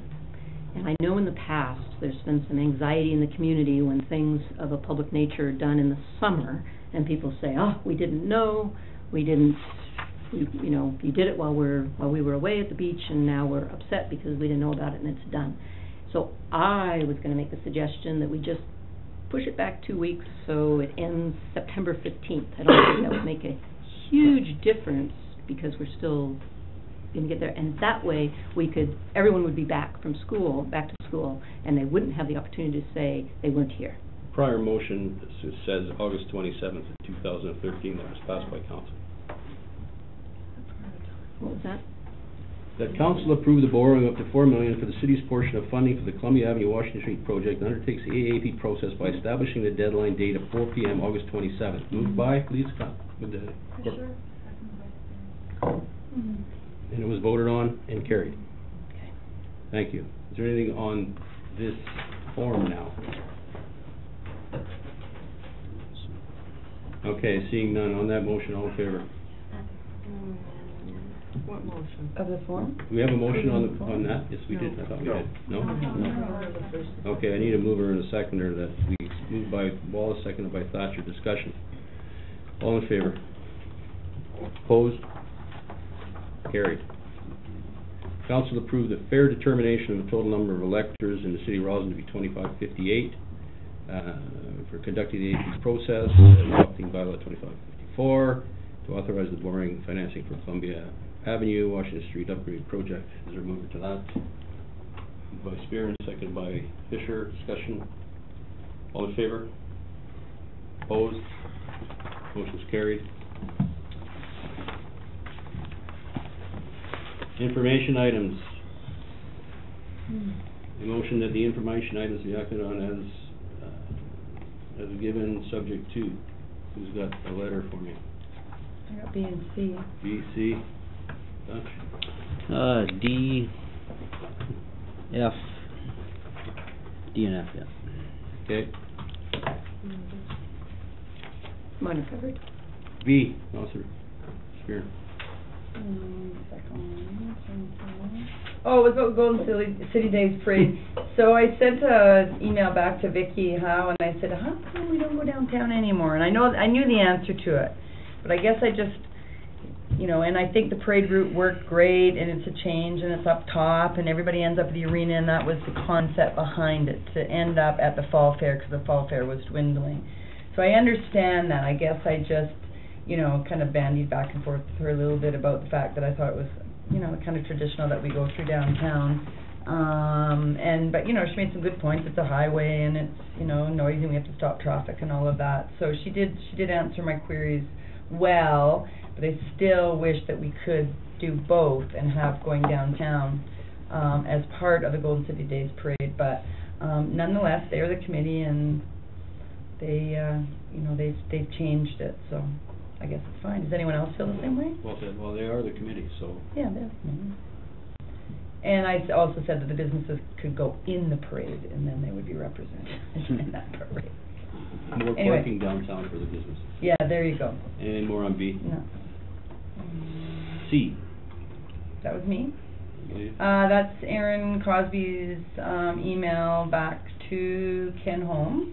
And I thought Aaron did an awesome bang-up job of explaining kind of the reasoning behind the waiver of the fee for the energy diet and how that whole kind of value added out of that really works for more people in Rawson than not. And I don't know how many people have actually signed up for the second part of the energy diet to date, but anyway, I think that I was pleased with Aaron's very professional response to Ken Holmes about why, economically it makes more sense. So that's all I wanted to say. Anything further on C? D, Councilor Thatcher. Yeah, I've been asked by a number of people, what's tech drilling for, and I didn't have an answer for them. Yeah, so. I think we have to be a little bit careful here. Yeah. I think we'll be very careful here. I think it's explained in the letter. I think that would be the response that I would give to people that ask. This historical mining Yes. Okay. I said I didn't have any answer for him, so. That's the answer. Okay. Anything further on D? F. Yeah, just, that was me again. I was wondering if we have that financial reporting, so it can be done for the deadline, or? For July 2nd? I'm going to say, perhaps not unequivocally, but that is the plan. And if not? No, I'll be phoning them, but it Okay. should be. Okay. F. Right, they're not gonna loan us any money. Yeah. I was interested to learn that this happened before, within the last 3 years. I don't recall us being told that we were late in another year, and I'm just curious, what other year were we late? Good, Your Worship, I was going to look into that, but then I figured it was hindsight, past Yeah. history anyway, so Mhm. I didn't. Too? Your worship, I don't recall either. No, I don't recall. Yeah, because you look at everything else, we've always had those Your Worship, early. often, if I could, Your Worship. Yes. In the past, there was a different, director of finance. She's now gone to work for Lee, and she was lenient about not sending out letters first time, so it could be that it happened and nobody followed up on it. However, Said it was fairly stern, the tone, I thought. I think they Different they director. would be There you go, stern. that makes sense. They would be stern, for sure. Okay, that's F, all right? So on the motion, all in favor? I don't have it on the floor. Oh, okay, the consent agenda moved by, Spear and seconded by Thatcher. Okay, there can't be any further discussion, all in favor? Opposed, carried. Bylaws, the request for council decision, first, second, and third readings of bylaws. Sorry? Your worship, it's only third reading that we need on this. We Yes. had first and second last time. Thank you. That was Excuse me. a few times. Motion that council gives third reading to bylaw 2555, moved by Wallace, seconded by Moore. Discussion, all in favor? Opposed? Motion's carried. A motion that council give first, second, and third reading to bylaw 2556, the Sustainability Commission bylaw 2556, 2013, moved by Councillor Moore, seconded by Councillor Spear. Discussion.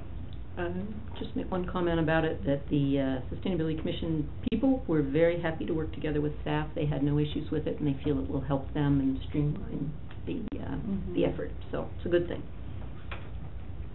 Councillor Spear, you're good? Yeah, I'm sad. Okay, on the motion. But they were minor.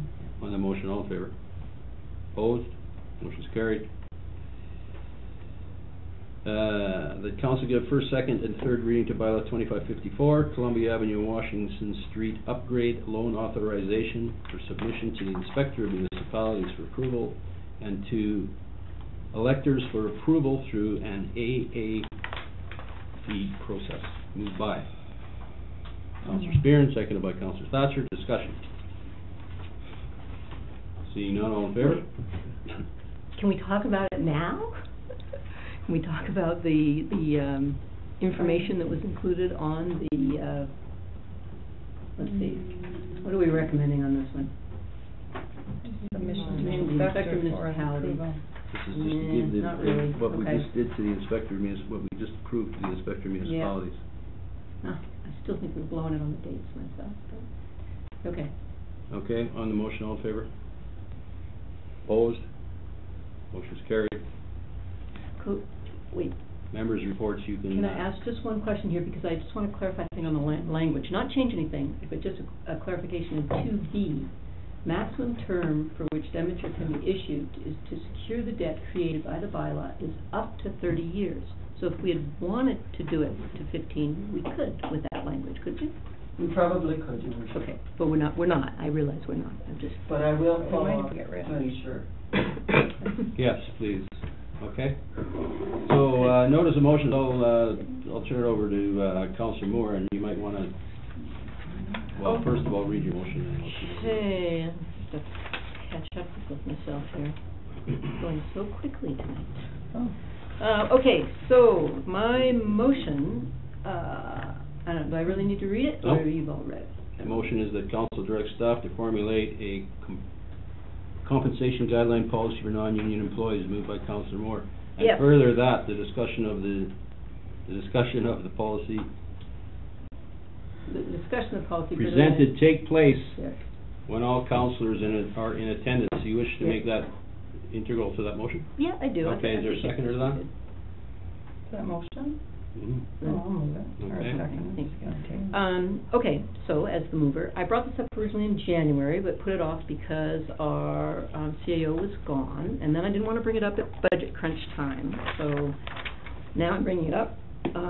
I don't think it has to be done next week, but I do think it's important that we set some guidelines to follow when we're hiring staff, that considers the local market and compares wages in other communities to our own, what other communities like us pay. I'd like to get this in the project queue, but it doesn't have to be, I wouldn't expect to see anything till the fall. I like the RDKB model, but there's things in there that I wouldn't necessarily want to see. I don't want just a cookie cutter of that same thing. I'd like us to have some discussion on it, see what makes it work for us. So that's really about it. Okay, Councillor Stern.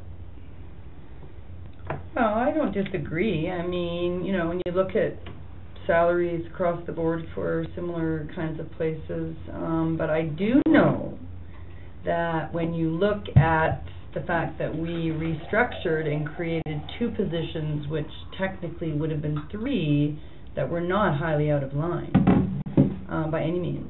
So, policy is policy. I mean, I don't think that there's any harm in looking at, kind of the numbers around staff, and, it's not pointed at any one person, it's pointed at positions in the future, and what we have now is what we have now, and as I just said, we took 3 and we restructured in many ways, but we created 2 management positions where normally you would have 3, and that shows that on the chart.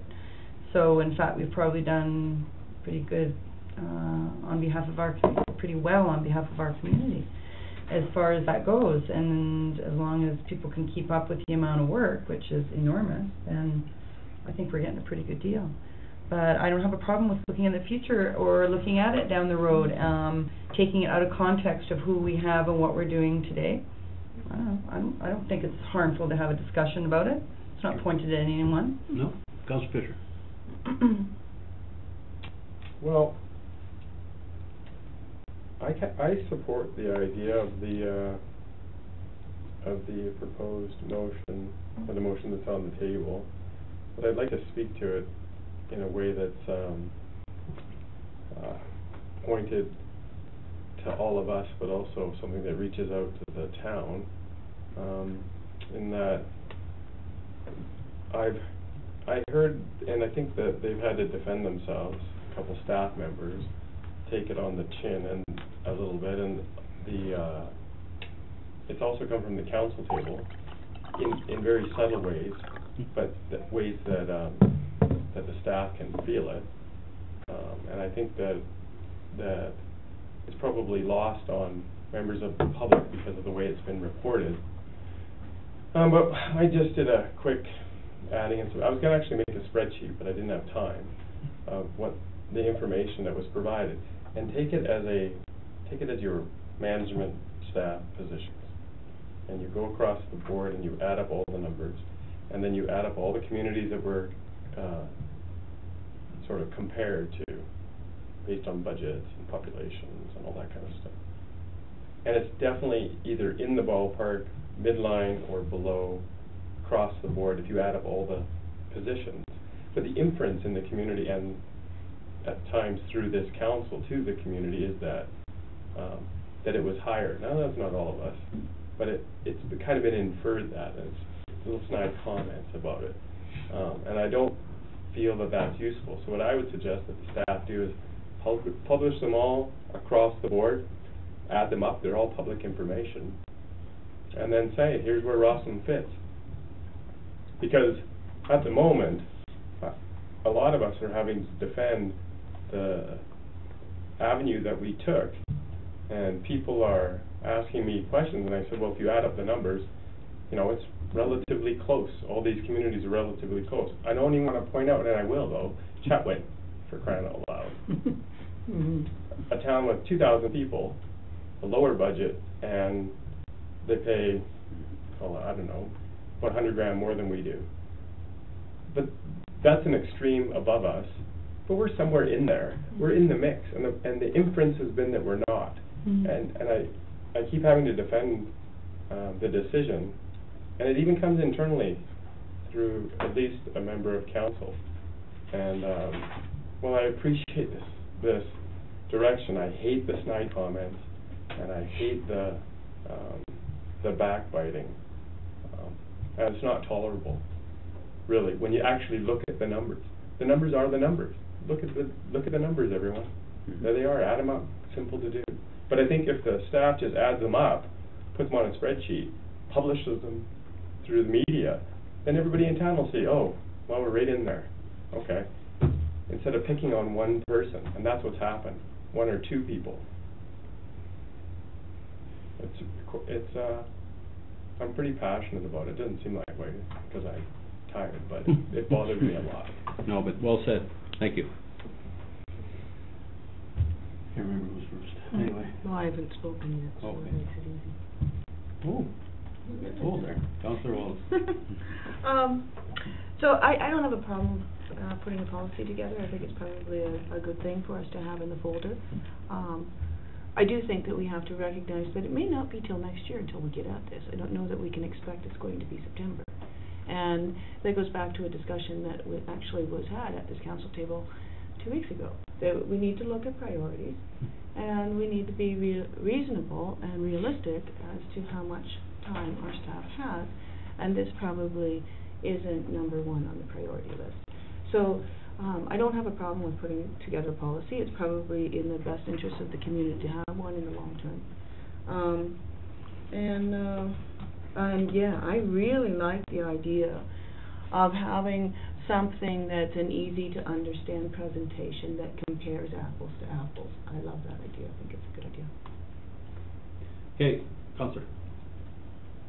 Oh, sorry. Yeah, no, I just, I think transparency and understanding, and we don't have anything to hide here, and we're so overdue on a newsletter, which, yes, I know we've got all kinds of things lined up, but I think it's more hurtful for the corporation when we aren't transparent and when we don't celebrate the fact that we are definitely in range and we've got nothing to be ashamed of. If anything, we're very fortunate with the staff that we have, and I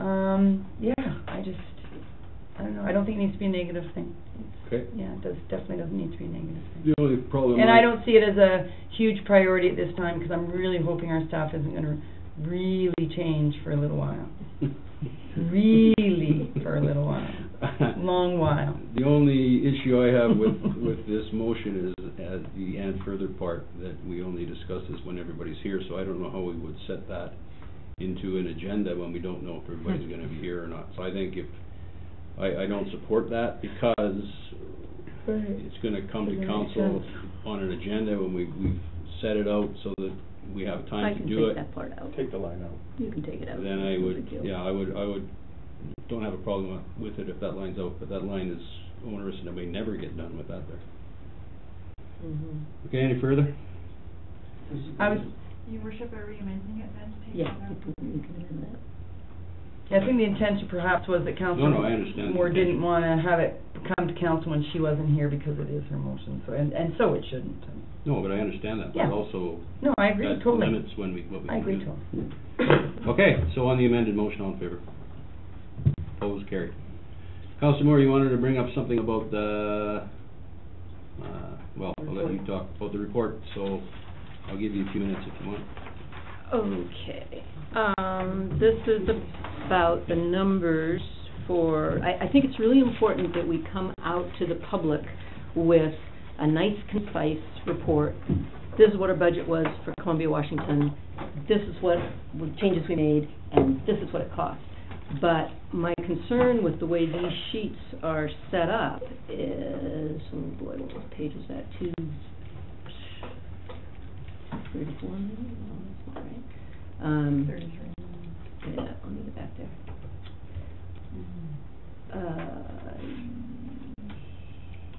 233 was the one that I... 233. No, it wasn't 233. Do you want me maybe to come back to you once you find it? No, it is, it's 234, it's 234. You know, it shows, it looks, it says, according to the May 2nd, 2012 report to council, that our, you know, our budget, the first line was, you know, $7,200,000, which it wasn't, right? We never contemplated that.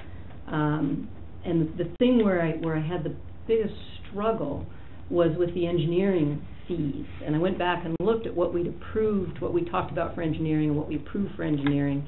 And I couldn't find a whole lot. What I did find was a memo that had for the phases of engineering, the design, and then also right through to construction, was an outside of $500,000 for engineering, and then it allocated $420. That was in a June 20th of 2011 memo, right? And we all said yes. I think there was a motion on that. We approved all that. And then there's a note in here that said that at the May 2nd meeting we did raise the approved engineering to $665, and I couldn't find anywhere where we had actually done that. That came as a big surprise to me that we'd raised it to $665, and now it's up almost to $1 million. But what I would like to see, when you look at a budget for a project, it's not a moving target. You set the budget, and to me, this budget should have been set by ISL at the beginning of the project, where they say, this is what it's going to cost. And then we know this is what it's going to cost. And actually, they did that. We had that from... Broke it out, though, right? We had, well, it changes, right? But we had that, and it was $5 million for phase one of, you know, that part, which included the part that MOT was going to pay. So we were looking at our capital cost to the city of 3.6, right? That was the presentation we all saw October 24th. So I'd like to see that budget set up as what we had originally thought it was going to cost. There's no problem that it didn't end up costing that. That's construction, right? That happens. But I don't like it where we have revisionist history, where we go back and we say, well, you know, creative writing, we change the budget to not what we actually words agreed. Like creative writing aren't productive. I'm sure that... Well, I don't mean that. I don't... Maybe you shouldn't use that word. Okay, well, I know you're never pleased with my word choice, Mr. Mayor, but you know what? The point is, what I'd like to see is a budget that actually reflects what we thought the project was going to cost. And we did not anticipate that there was $1 million in engineering fees when we sat around this table. Actually, the previous council sat around the table.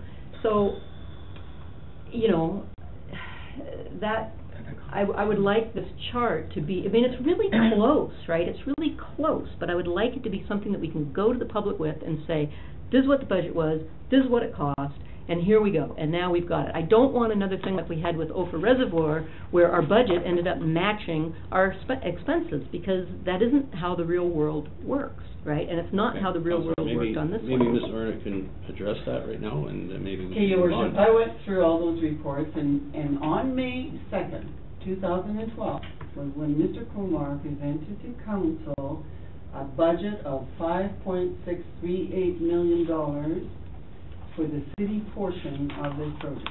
So if you look at the first column, that is the budget that council was made aware of. The fact that perhaps it wasn't as concise or as clear as we would have liked, the reason that I added the 606,263 was going back through all the memos.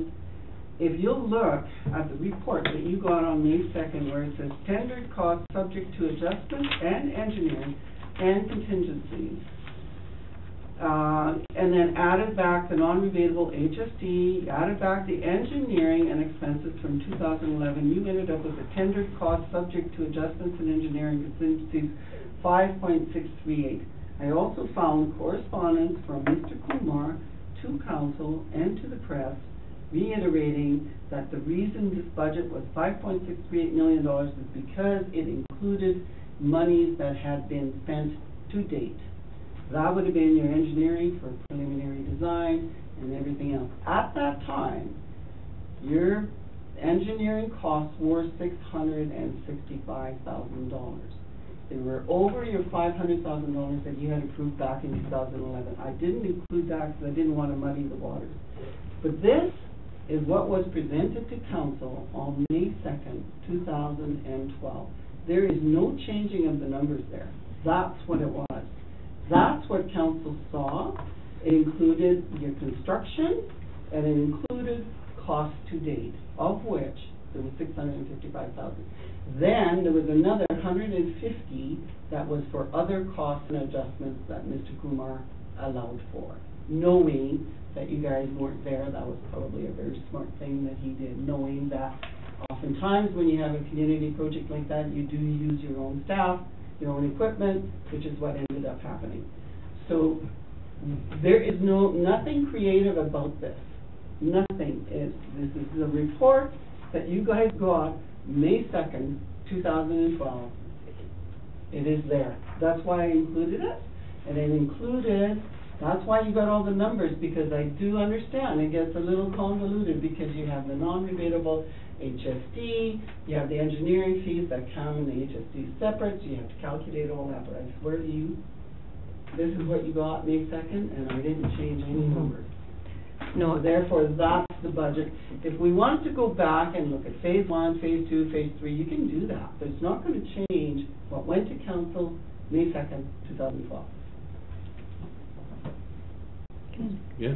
I didn't want to imply that you were changing the numbers. I didn't mean that, okay? Thank you. But, I really didn't. But I understand what you're saying about that 5.6. But the problem, that number starts with the 5164, which is right above it, right? Mm-hmm. That number doesn't include the deductions, the scope reduction that's on the other page that we also got on that May 7th, which is the one that looks option 1. You guys have that one? That one? Yeah. Because that one, if you look, that's the line that was taken, and went to the next page, but the line that should have been taken took out the 424,000 and the 100,000 for the parallel parking, although maybe that one didn't get taken out. I don't know.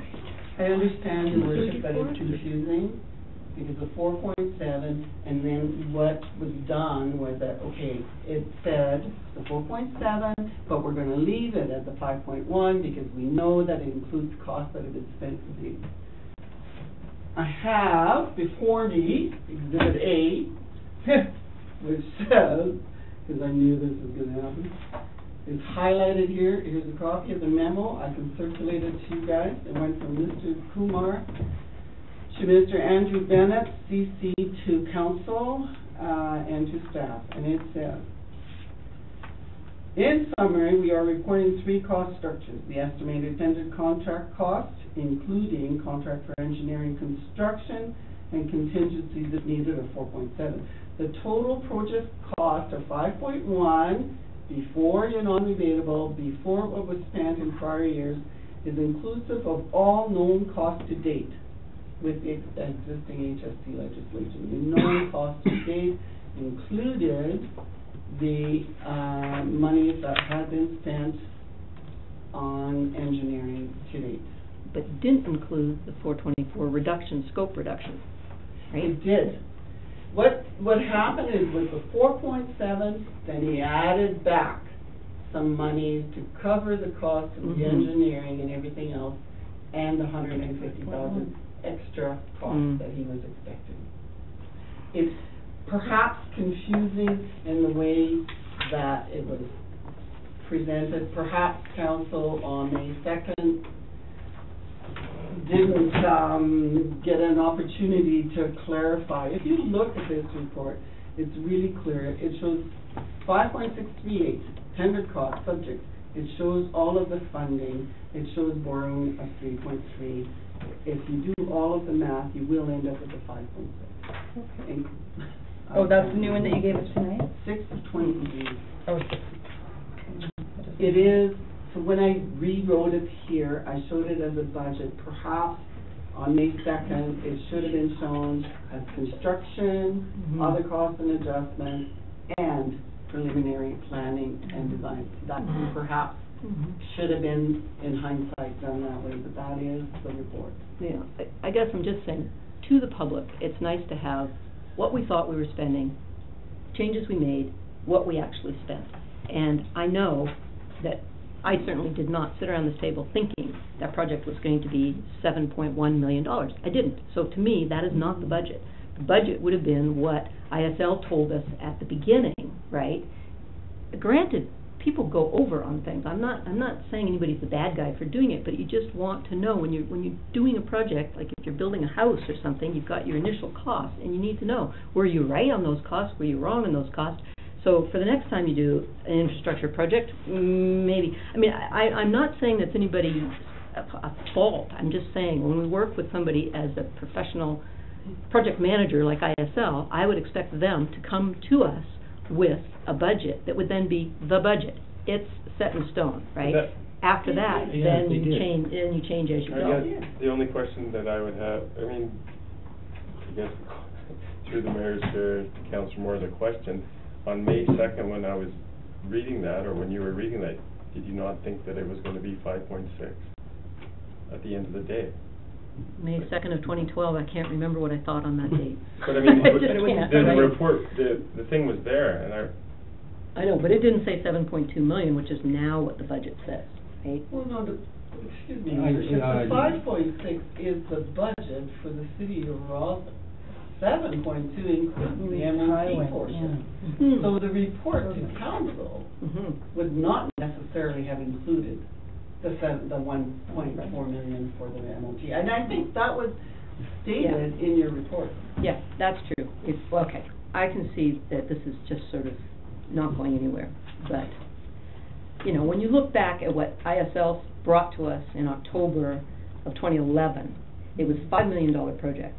And it included what, and then it included what what MOT was going to contribute. So our share was actually 3.6, and that's, well, wherever it is here, I had this. We all got this, right? Well, it maybe did, but what I'm saying is this. What was the tendered amount? Would have been. The tendered amount was exactly what is shown on this report. Yeah, the tendered amount, well, yes, the tendered amount was, it's the $6,021,000. Tender never changed.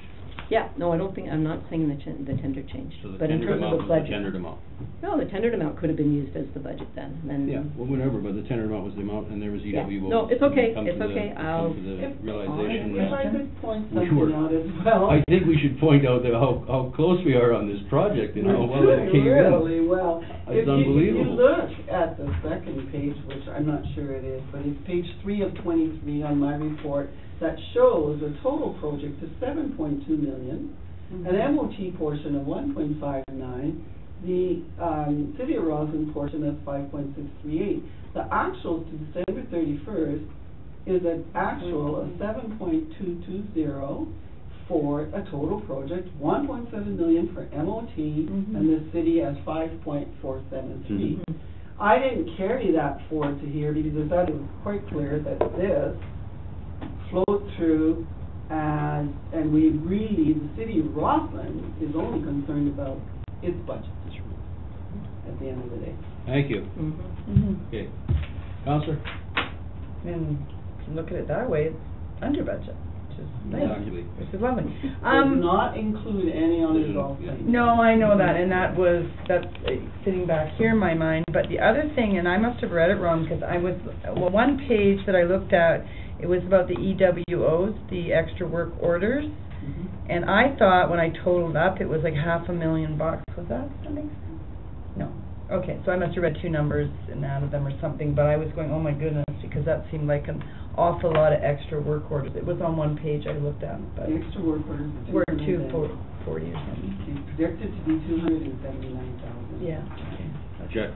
And is that pretty average? I guess that was my question, or pretty... Cool. That's pretty damn good, actually. That's good? I think it's good. But we still have some unresolved... Yeah. Anyway. So can I just make one comment about all of these documents, and I really do appreciate it because finally, after all this time, I actually understand this more clearly than I ever had. But I guess, will this all be put through you, Your Worship, to our CEO? Will it be put into a little comprehensive report? Or is it just that? Yeah. Okay. Yeah. Are you suggesting this gets put on the web?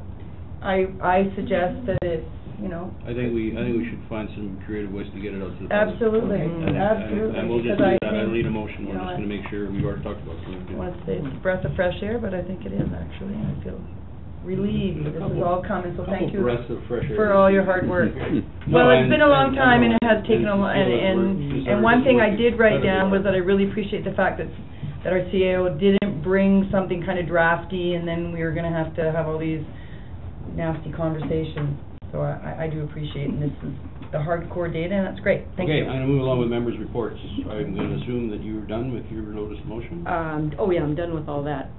That was actually part of my members' report, was to discuss that. I thought that's what I was doing. No, I know, now you Yeah. finished. With members' reports? Yes. No, I'm not.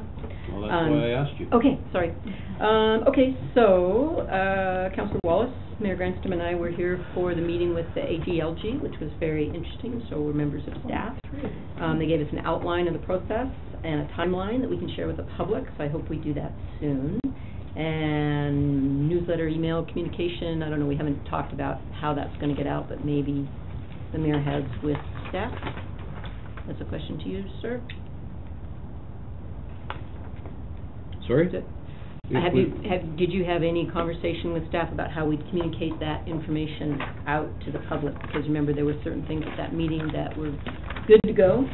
And one of the things that was important to report to the public is that once we put out the timeline and the sort of general information, that then they'll not be subject to FOI requests and all that. I think, I have a draft report on my desk, Thank Your you. Worship, that will be coming to council next week. it's important to note that most of the process is confidential.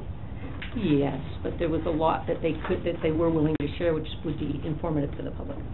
I attended the Sustainability Committee meeting. Everybody got the minutes. We already talked about the bylaw. Two of the members are going to sit on the Rural Development Institute State of the Environment, which is the basin-wide indicators project that RDI does. I think it's every 5 years, but I'm not positive about that. I attended the SD20 input session on the disposal of McLean Annex along with Councillor Spearn. Poorly attended, about 25 people. Not much to say there. Maybe Councillor Spearn wants to say more. I attended the SC Innovative Education session at the Rouge Gallery, which was really interesting. It was a good turnout. There were a lot of interesting ideas to promote Roslyn as a learning destination that has really nothing to do with K-12, but it's talking about turning the area into a place where people would come to take courses, maybe a 3-day course to a 6-month course, something like that. The goal would be to focus on offerings in the spring, fall, and summer, so as not to conflict with ski season, but to get people to come, economic driver for local business and kind of our off-season. I went to the LCCDT meeting. There was a presentation from the Family Action Network emphasizing the economic benefit of being family-friendly as, you know, a generator of economic development. They talked about a number of the initiatives that they're doing. They're doing, well, you know what, I'll skip most of those things because I think actually we did hear about that here.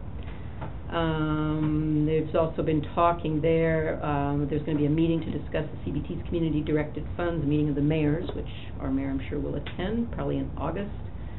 Hopefully their goal there is to set up a committee with a broad representation from all local areas. It seems to be getting away from the idea of having the LCCDT be the group, would have a separate group, which sounds good because then more diverse representation. They talked about the mayor's meeting on the energy report, and there seemed to be consensus among the mayors who were there to take the issue of structure price discrepancies to the province. So there'll be more coming forward on that. There are a bunch of committee reports, which I'll skip. Let's see. Here's just a question based on what we heard tonight. Is there the possibility, this is a question through the mayor to staff, is there a possibility for us to correlate the business licenses with all these 450 rental units that are coming forward? Because I'm wondering if a lot of those people up there, we kind of went around this before a couple of years ago and don't remember what happened, but a lot of the people that are renting their condos should actually have a business license, which would be revenue to the city, and I just don't know whether they do or not. Your Worship, through the council, the way that works is not every individual condo has a business license, but the group that's selling those condos has a business license. So, Red Mountain Properties, that's the business that Jody because she has a license to sell those, or she's a business license to rent those condos, same as Red Mountain Resorts. Okay, so we're not getting 200 new business licenses. Too bad. Okay, thank you, that's it. Councillor Fisher? I don't think I was the only one CC'd on it, but there was a note from Milo's Hinterberger for everyone to see. Did everybody get that? No. It had to do with some of our variance approvals and survey requirements under building permits. I think it's worthwhile that the staff, that we direct staff to maybe have a look at some of our current policies on requiring an as-built survey after a house is completed. And during the permitting process for things like garages and stuff like that, that we're not subject to litigation under somebody being just outside or within a permitted area. You know, we have 1.8 setback on a lot of the buildings from the side setback, and we've seen some variance applications based on some buildings that are already in the wrong area, and there's numerous things in an old town that have these kinds of things. I know the planning staff is working on getting through some of that stuff, but moving forward, that we have the right tools in place for the staff so that we don't get in the glue at some point in the future by having the building be slightly outside of where it should be. And it's already something that I think staff is aware of, but I think it's important that we bring it up here. Thank you. Yeah, I wonder if you can, would you still got that? I do still have it, yeah. Can you forward it to staff, if Cecile, please? I also wanted to bring up just currently in the OCP, or actually in the municipal, I guess it would be in the charter, not sure, but I'm not sure exactly how it's worded, but it's people that subdivide property over 3 lots are subject to giving cash in lieu or 5% parkland dedication. And there's no real policy at this table, and I'm sure I can't sit to discuss that because of my business. So I would declare conflict if we went to discuss it, but I think it should be brought up to the council, that council, because right now it's at the discretion of the planning department. And so I think it's a very big policy choice, but 5% parkland dedication, I'm not going to express an interest, I'm just bringing it up. Just so that everybody understands that it's been taken out of council's decision making. So it's gone over to the planning department is making that decision. So I think that if I just bring it up, that staff can do whatever they want with it, and then you guys can all discuss it, and I don't have to be in the room for it. But on the Hinterberger thing, I'll forward off to Tracy or to the corporate office. Is that okay? Yeah. Cecile, you wanted to say something? No, I'm okay. I'm aware of the 3+ lots. It's something that we were going to be looking at. I'm just bringing it up in general. No, that's fine. That's it. Okay, thank you. Councillor Spear? Yep. Okay, the branding committee, no, the Wordmark committee met this weekend. So we met Shelley Ackerman, myself, Councillor Moore, and Councillor Bloomie. We met on the weekend. We got together and had the discussion around the Wordmark. We shared ideas. We looked at some other communities' business cards that were very simple. And the really interesting thing for me was what we saw on her computer and what we actually had given to us in our packages were significantly different because they weren't the PDF. So I kind of went, oh, that pops up way more, right? So the color rendition, I think, is something that needs to be a PDF when it comes to council when we're making a decision on that. However, we talked about a whole bunch of things, and we tried snowflakes and wheels and combinations, and we came up with something much more simple ideas we sent her away with, because for a business card for government, anyway, the mountains, those mountains on the bottom are gonna stay like those mountains like on the business cards, and then there's gonna be the logo, it's just gonna be up there. I didn't really have a good understanding about the whole thing, to be honest, until we met. So I have a much better understanding. Anyway, Shelley's gonna come back to us, and I think she's got some good ideas from us, and we're kind of trying to stay away from the seasonal thing, and it's not like I'm understanding better now, it's not a promotion for Rawson, right? It's a business card with a simple outline. We actually even looked at black and white that looked actually quite great without all those muted kind of colors. So she didn't really have any input from council, so she just went with what she went with. So anyway, she didn't give us a date. She's very busy herself right now, but she will get back to us with those, and then they'll come to council.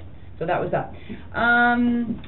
NOL meeting, some exciting things kind of going on right now with the committee, of which, just so everyone knows, because of my position with the School District 20, I have removed myself from the working part of it, but I am liaison still to that group because there's a little bit of, how do I say it, yeah, I'm in a bit of a conflict with my day job with working with the NOL committee on what they're working on now. But I'm still part of the NOL committee, and the committee understands that. Anyway, Self-Design Partnership. Self-Design is a learning center in Nelson that originated in Vancouver. They are trying very hard. They have done an enormous amount of work, NOL, to have a contract with Self-Design, which includes the academy, and would include international students. There's a meeting Wednesday night at the gallery at 7 p.m. for interested families or anyone who's interested in learning more about the Self-Design Learning Center, and it's going to be called, if it goes, the Seven Summits Learning Center. And so they're really being optimistic and hoping that 8 to 12 will be able to, they'll be able to offer 8 to 12 through this model. Can I just stop you right there? You certainly Do we can. know if Seven Summits is trademarked, copyrighted? Don't know, they probably checked it out. Okay. They're all over everything, but that's a good question. I no one brought that up. No, I didn't hear it. Yeah. Correct. So if council has any questions, you can always just send those to me. It's kind of an online learning model with teachers on the ground. So it sounds very possible for us, and World Cafe, Councillor Moore talked about that, so I don't need to reiterate that. The facilities meeting that was poorly attended, and rightly so, because the community has been 500 strong at other meetings and felt that we really didn't get where we wanted to get to.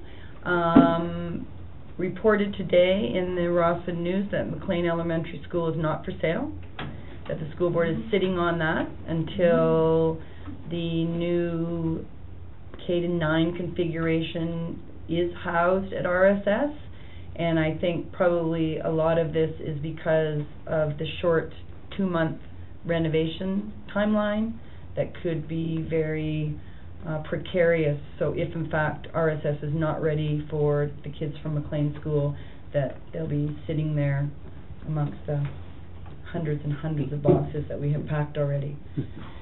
So that's that. I don't know if anyone has noticed around town, and I had a conversation actually with a couple people about this, about the invasive plant problem in Rawson right now. And I know we've always had invasive plants, but they seem to be on all the boulevards and places that I've never seen them before when I walk around town with my dog, and I don't know if there's anything that we can do about it, but I would just like it to be recorded that I do have a concern about it, and that goes along with the concern of all the deciduous trees that are hanging over streets, of which I drive at least 2 or 3 of them, where the branches are scratching my car, and other cars I'm sure, and it's really impeding the visual line of drivers. So I'd like the city to either send out a notice to homeowners, because I know if it's on their property they are responsible, And if it's on our city property, I'd like, Public Works to just take a drive around and take a look Do at you have that. any specific examples? Perhaps we can let Public Works know right away, and they can be taken care of if they're Public Works. Yeah, but I think in general, it just feels, and I know it's been raining a lot, but there's a lot of greenery that's around. There's Purple Loosestrife. There's What- also a new one out that came from Asia, and it's going up the creek right now, and it's gonna take over Trail Creek. Oh, was that Policeman's Helmet? No, it's That's a new been one. around. No, there's a new one. I don't know, it Oh, just started showing up down. on my Yeah, yard. there's one in my yard I know that I have never honestly seen before, and it's actually, if you know where, I don't know if you guys know where ILO used to live on the corner of Washington and Thompson Avenue. Literally, she had a hedge, and then she had a boulevard, there was a boulevard. Now the invasive plants, like literally you cannot, I sort of gasped the other night. The hedge is so high and the invasive plants are this high, and it's on the boulevard, which I'm assuming is city property, right? Anyway, it kind of frightens me in a way, the overtaking of of native plants, so. No pesticides. I just wanted to bring that up.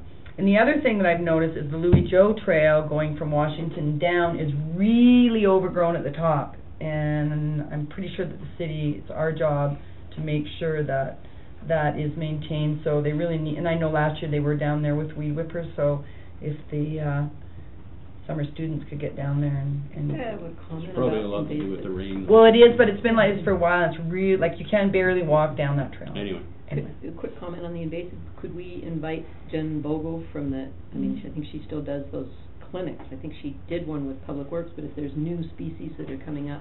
Central Kootenai Invasive Plant Committee? Yeah, is that? I don't know that that's Jen Vogel, but Well, I have, whoever- I have all the information on the invasive plants at Mhm. home, and You know, even we had a campaign around town to do a day of, I know, of pulling or a couple weekends, because really, if you don't fight back and we don't use pesticides anymore, and I even wrote down, I wonder if there's any environmentally friendly somethings that we can do other than our muscles, which I'm sure people would volunteer to do it, but it's a problem. It's a problem.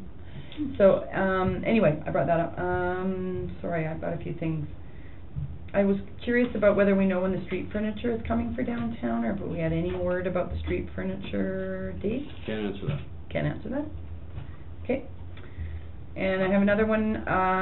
Do you recall when Patricia Marshall-Thompson and Jan Morton came about the Affordable Housing Initiative? Yes. And I just wonder where we are with that as far as the city, because they made a request to us about land and sort of all that project. So I just wondered if... They haven't come back to us. Can I speak to that? They didn't ask us about land, they just No. asked us about, they wanted a support letter for Deferred a taxes is permissive what they wanted. tax exemption. Right. And they have put their application in, but they haven't heard back yet. Okay, thank you. So it's in progress. Thank you. The only other thing I have to say is that I really have a hard time, and I know it doesn't happen always, but it does happen, when we get a massively huge agenda package on a Friday morning. And I work full-time, and I do due diligence to read everything. And I don't like coming as a city councillor and not being prepared 100 and something %. So if there's some way that staff can send us the first half of the package by Thursday morning, because it just gives me a whole nother night without spending my whole weekend dedicated to this job that I do care very much about. And I just think that there needs to be a better balance in document size, and, you know, I had to forfeit something, and it was the rural BC thing, and really I made the right decision on that, because that can be read later. But I really find it disconcerting with packages that large, and I know we have important issues, but that I really don't think is quite fair. So I just want to bring that up. And I have a couple questions. When are we going to have a strategic planning session? When are we going to have that financial planning starting? No pressure. Yeah, and I would like to see a chart of projects and where they're at as well, whenever that's possible. I just feel like I don't have a good handle on that right now. Tonight would probably be a good time for council to pick a date for the strategic planning session while you're all here. Summer now. Well, why don't we get through members' reports? Keep in mind as well that our public works manager is not back till July. Right, I mean, And yeah. I am away, and I know Councilor Moore is away. I'm not away all the time, but I'm away a bit. So I think what we gotta do is maybe, I don't know, do a poll. Even early September might be good. Yeah, well, we've gotta do a poll. I mean, we decided Yeah. we're gonna go right away. Or a Google Doc thing or something. Yeah, let's set that up, okay? Let's see what we can do there, okay? Thank you. I'm done, thank you. Councillor Thatcher. Well, I also, I was curious about the street furniture, which I guess you don't know anything about yet, and I was also, the package itself, 333 pages, that was a little too much too. So I had a concern with that. The Gateway Committee, they received 5 proposals. There was 5. I saw 4. I thought there was 5 on there. But anyhow, there's 4 proposals anyhow that came in for the Gateway project. Some very experienced companies. Their resumes are amazing. And the committee's meeting again July 4th to review the proposals. So I think it's going to be interesting to see what comes about with that. Speaking of a lot of reading. Well, yeah, it takes 5 minutes to download each proposal. Well, I'd like to... That rural BC, do we need a motion for letter of support? Or we deferred that? No, that will come back to council. Okay. Okay, that's about all I have. Okay, Councilor Walsh. Okay, couple of things. The West Kootenai Transit Committee met on the 18th. So there is now a new comprehensive rider's guide for the whole region. It's all in one place. There's the new fare structure, so it's uniform across. $2 if you're in one zone. If you're crossing into the other zones, then it becomes $3.50. Should be far easier for the rider to understand. There's complete information in it now. There's one contact number, and so that's one step forward. The focus continues to be on the corridor, so Trail, Castlegar, Nelson, and there are right now they're increasing the number of routes between Nelson and Castlegar in order to even it out, because right now the ones from Trail to Castlegar are we have a few more on this side, but they're being used. We're seeing those numbers go up. So there's a lot of positivity. And there is some staff working on a ridership development program, so I can tell you more about that in the future. It's kind of just starting. But any ideas for any organizations that could benefit from a Transit 101 workshop? So of course any seniors in the area I'm sure would be able to take advantage of that. But it's an idea if anybody else has any ideas of who might benefit from something like that, from having someone come to them and say this is how you use the transit system, then please let me know. July 2nd will be a free fare day throughout the whole area as a bit of a celebration and really BC Transit is pretty happy with what's going on in this area. Everybody's smiling. No, the free fares, we should be... Right to Nelson and back. Well, exactly. I'm planning on it actually because they're doing a bit of a celebration. It's not quite finalized how it's going to run yet. Starts in Nelson and comes over to Trail. We're talking about having the hospital locations be a part of it, because the Interior Health is a partner in what we're doing with their health transit busing. So that might be what we do. At this point, I'm looking at getting on our 6:20 in Rossland and going to Nelson and coming back, and I might make it back here in town in time for dinner. I'm just kidding. It's actually not that bad. It is improving anyway. So it is getting better. And then discussion we need for priorities. And that's basically when we get a request, and these requests come from all over. I mean, it's not just the request of Red Mountain saying we need some service. There's many neighborhoods and areas of the region that don't have any public transit service, and so when the requests come in, what criteria do we have to examine them all fairly on? So that's something that the Transit Committee wants to go to next. East End Services was also on the 18th, and we had a couple of presentations from Fire Service. There was one from management and one from staff. I did email both of those through. Okay, so they'll be in the info package this week. There's some interesting information in there. And we did a tour of the fire station and the dispatch. It was quite timely, as they were showing us dispatch. There was a emergency response call come in, so we actually got to see the process. And there's statistics, there's dispatch and response statistics are also in that agenda package. You can see that 3/4 of the actual responses are emergency response and motor vehicle accident. So, you know, that's a hefty piece of a very expensive service that could arguably be subsidized by someone other than our local property taxpayers. Anyway, but that, and then I'm trying to think, is this an in camera? I don't think it was it? Request for proposal for the service study has been approved, so that will be going forward.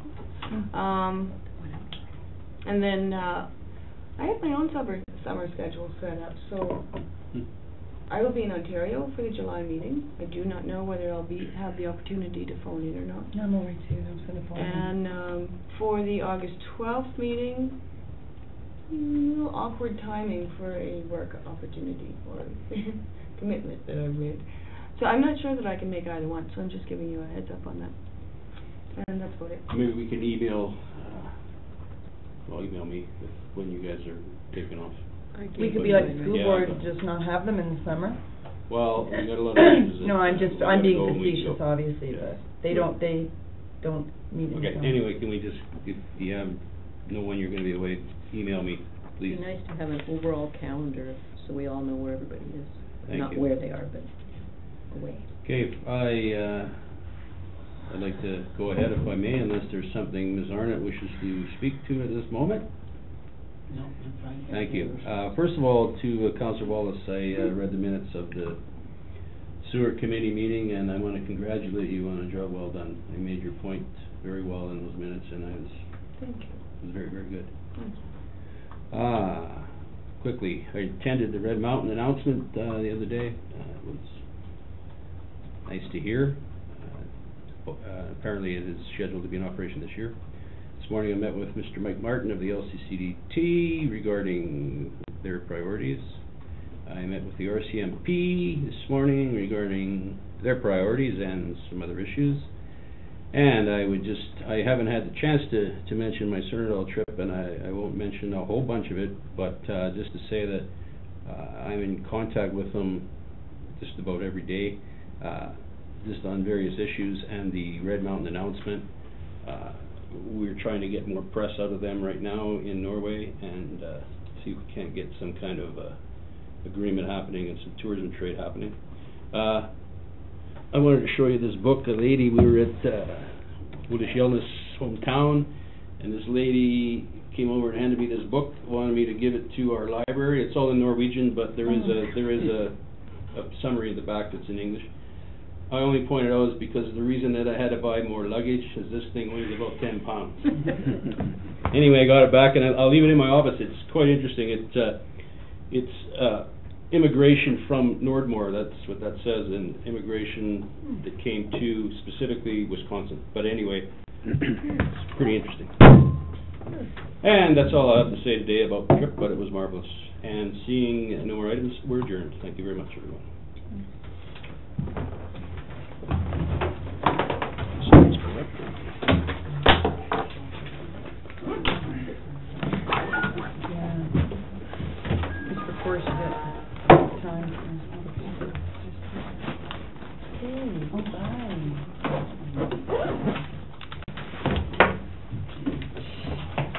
Oh, I can't get my new computer.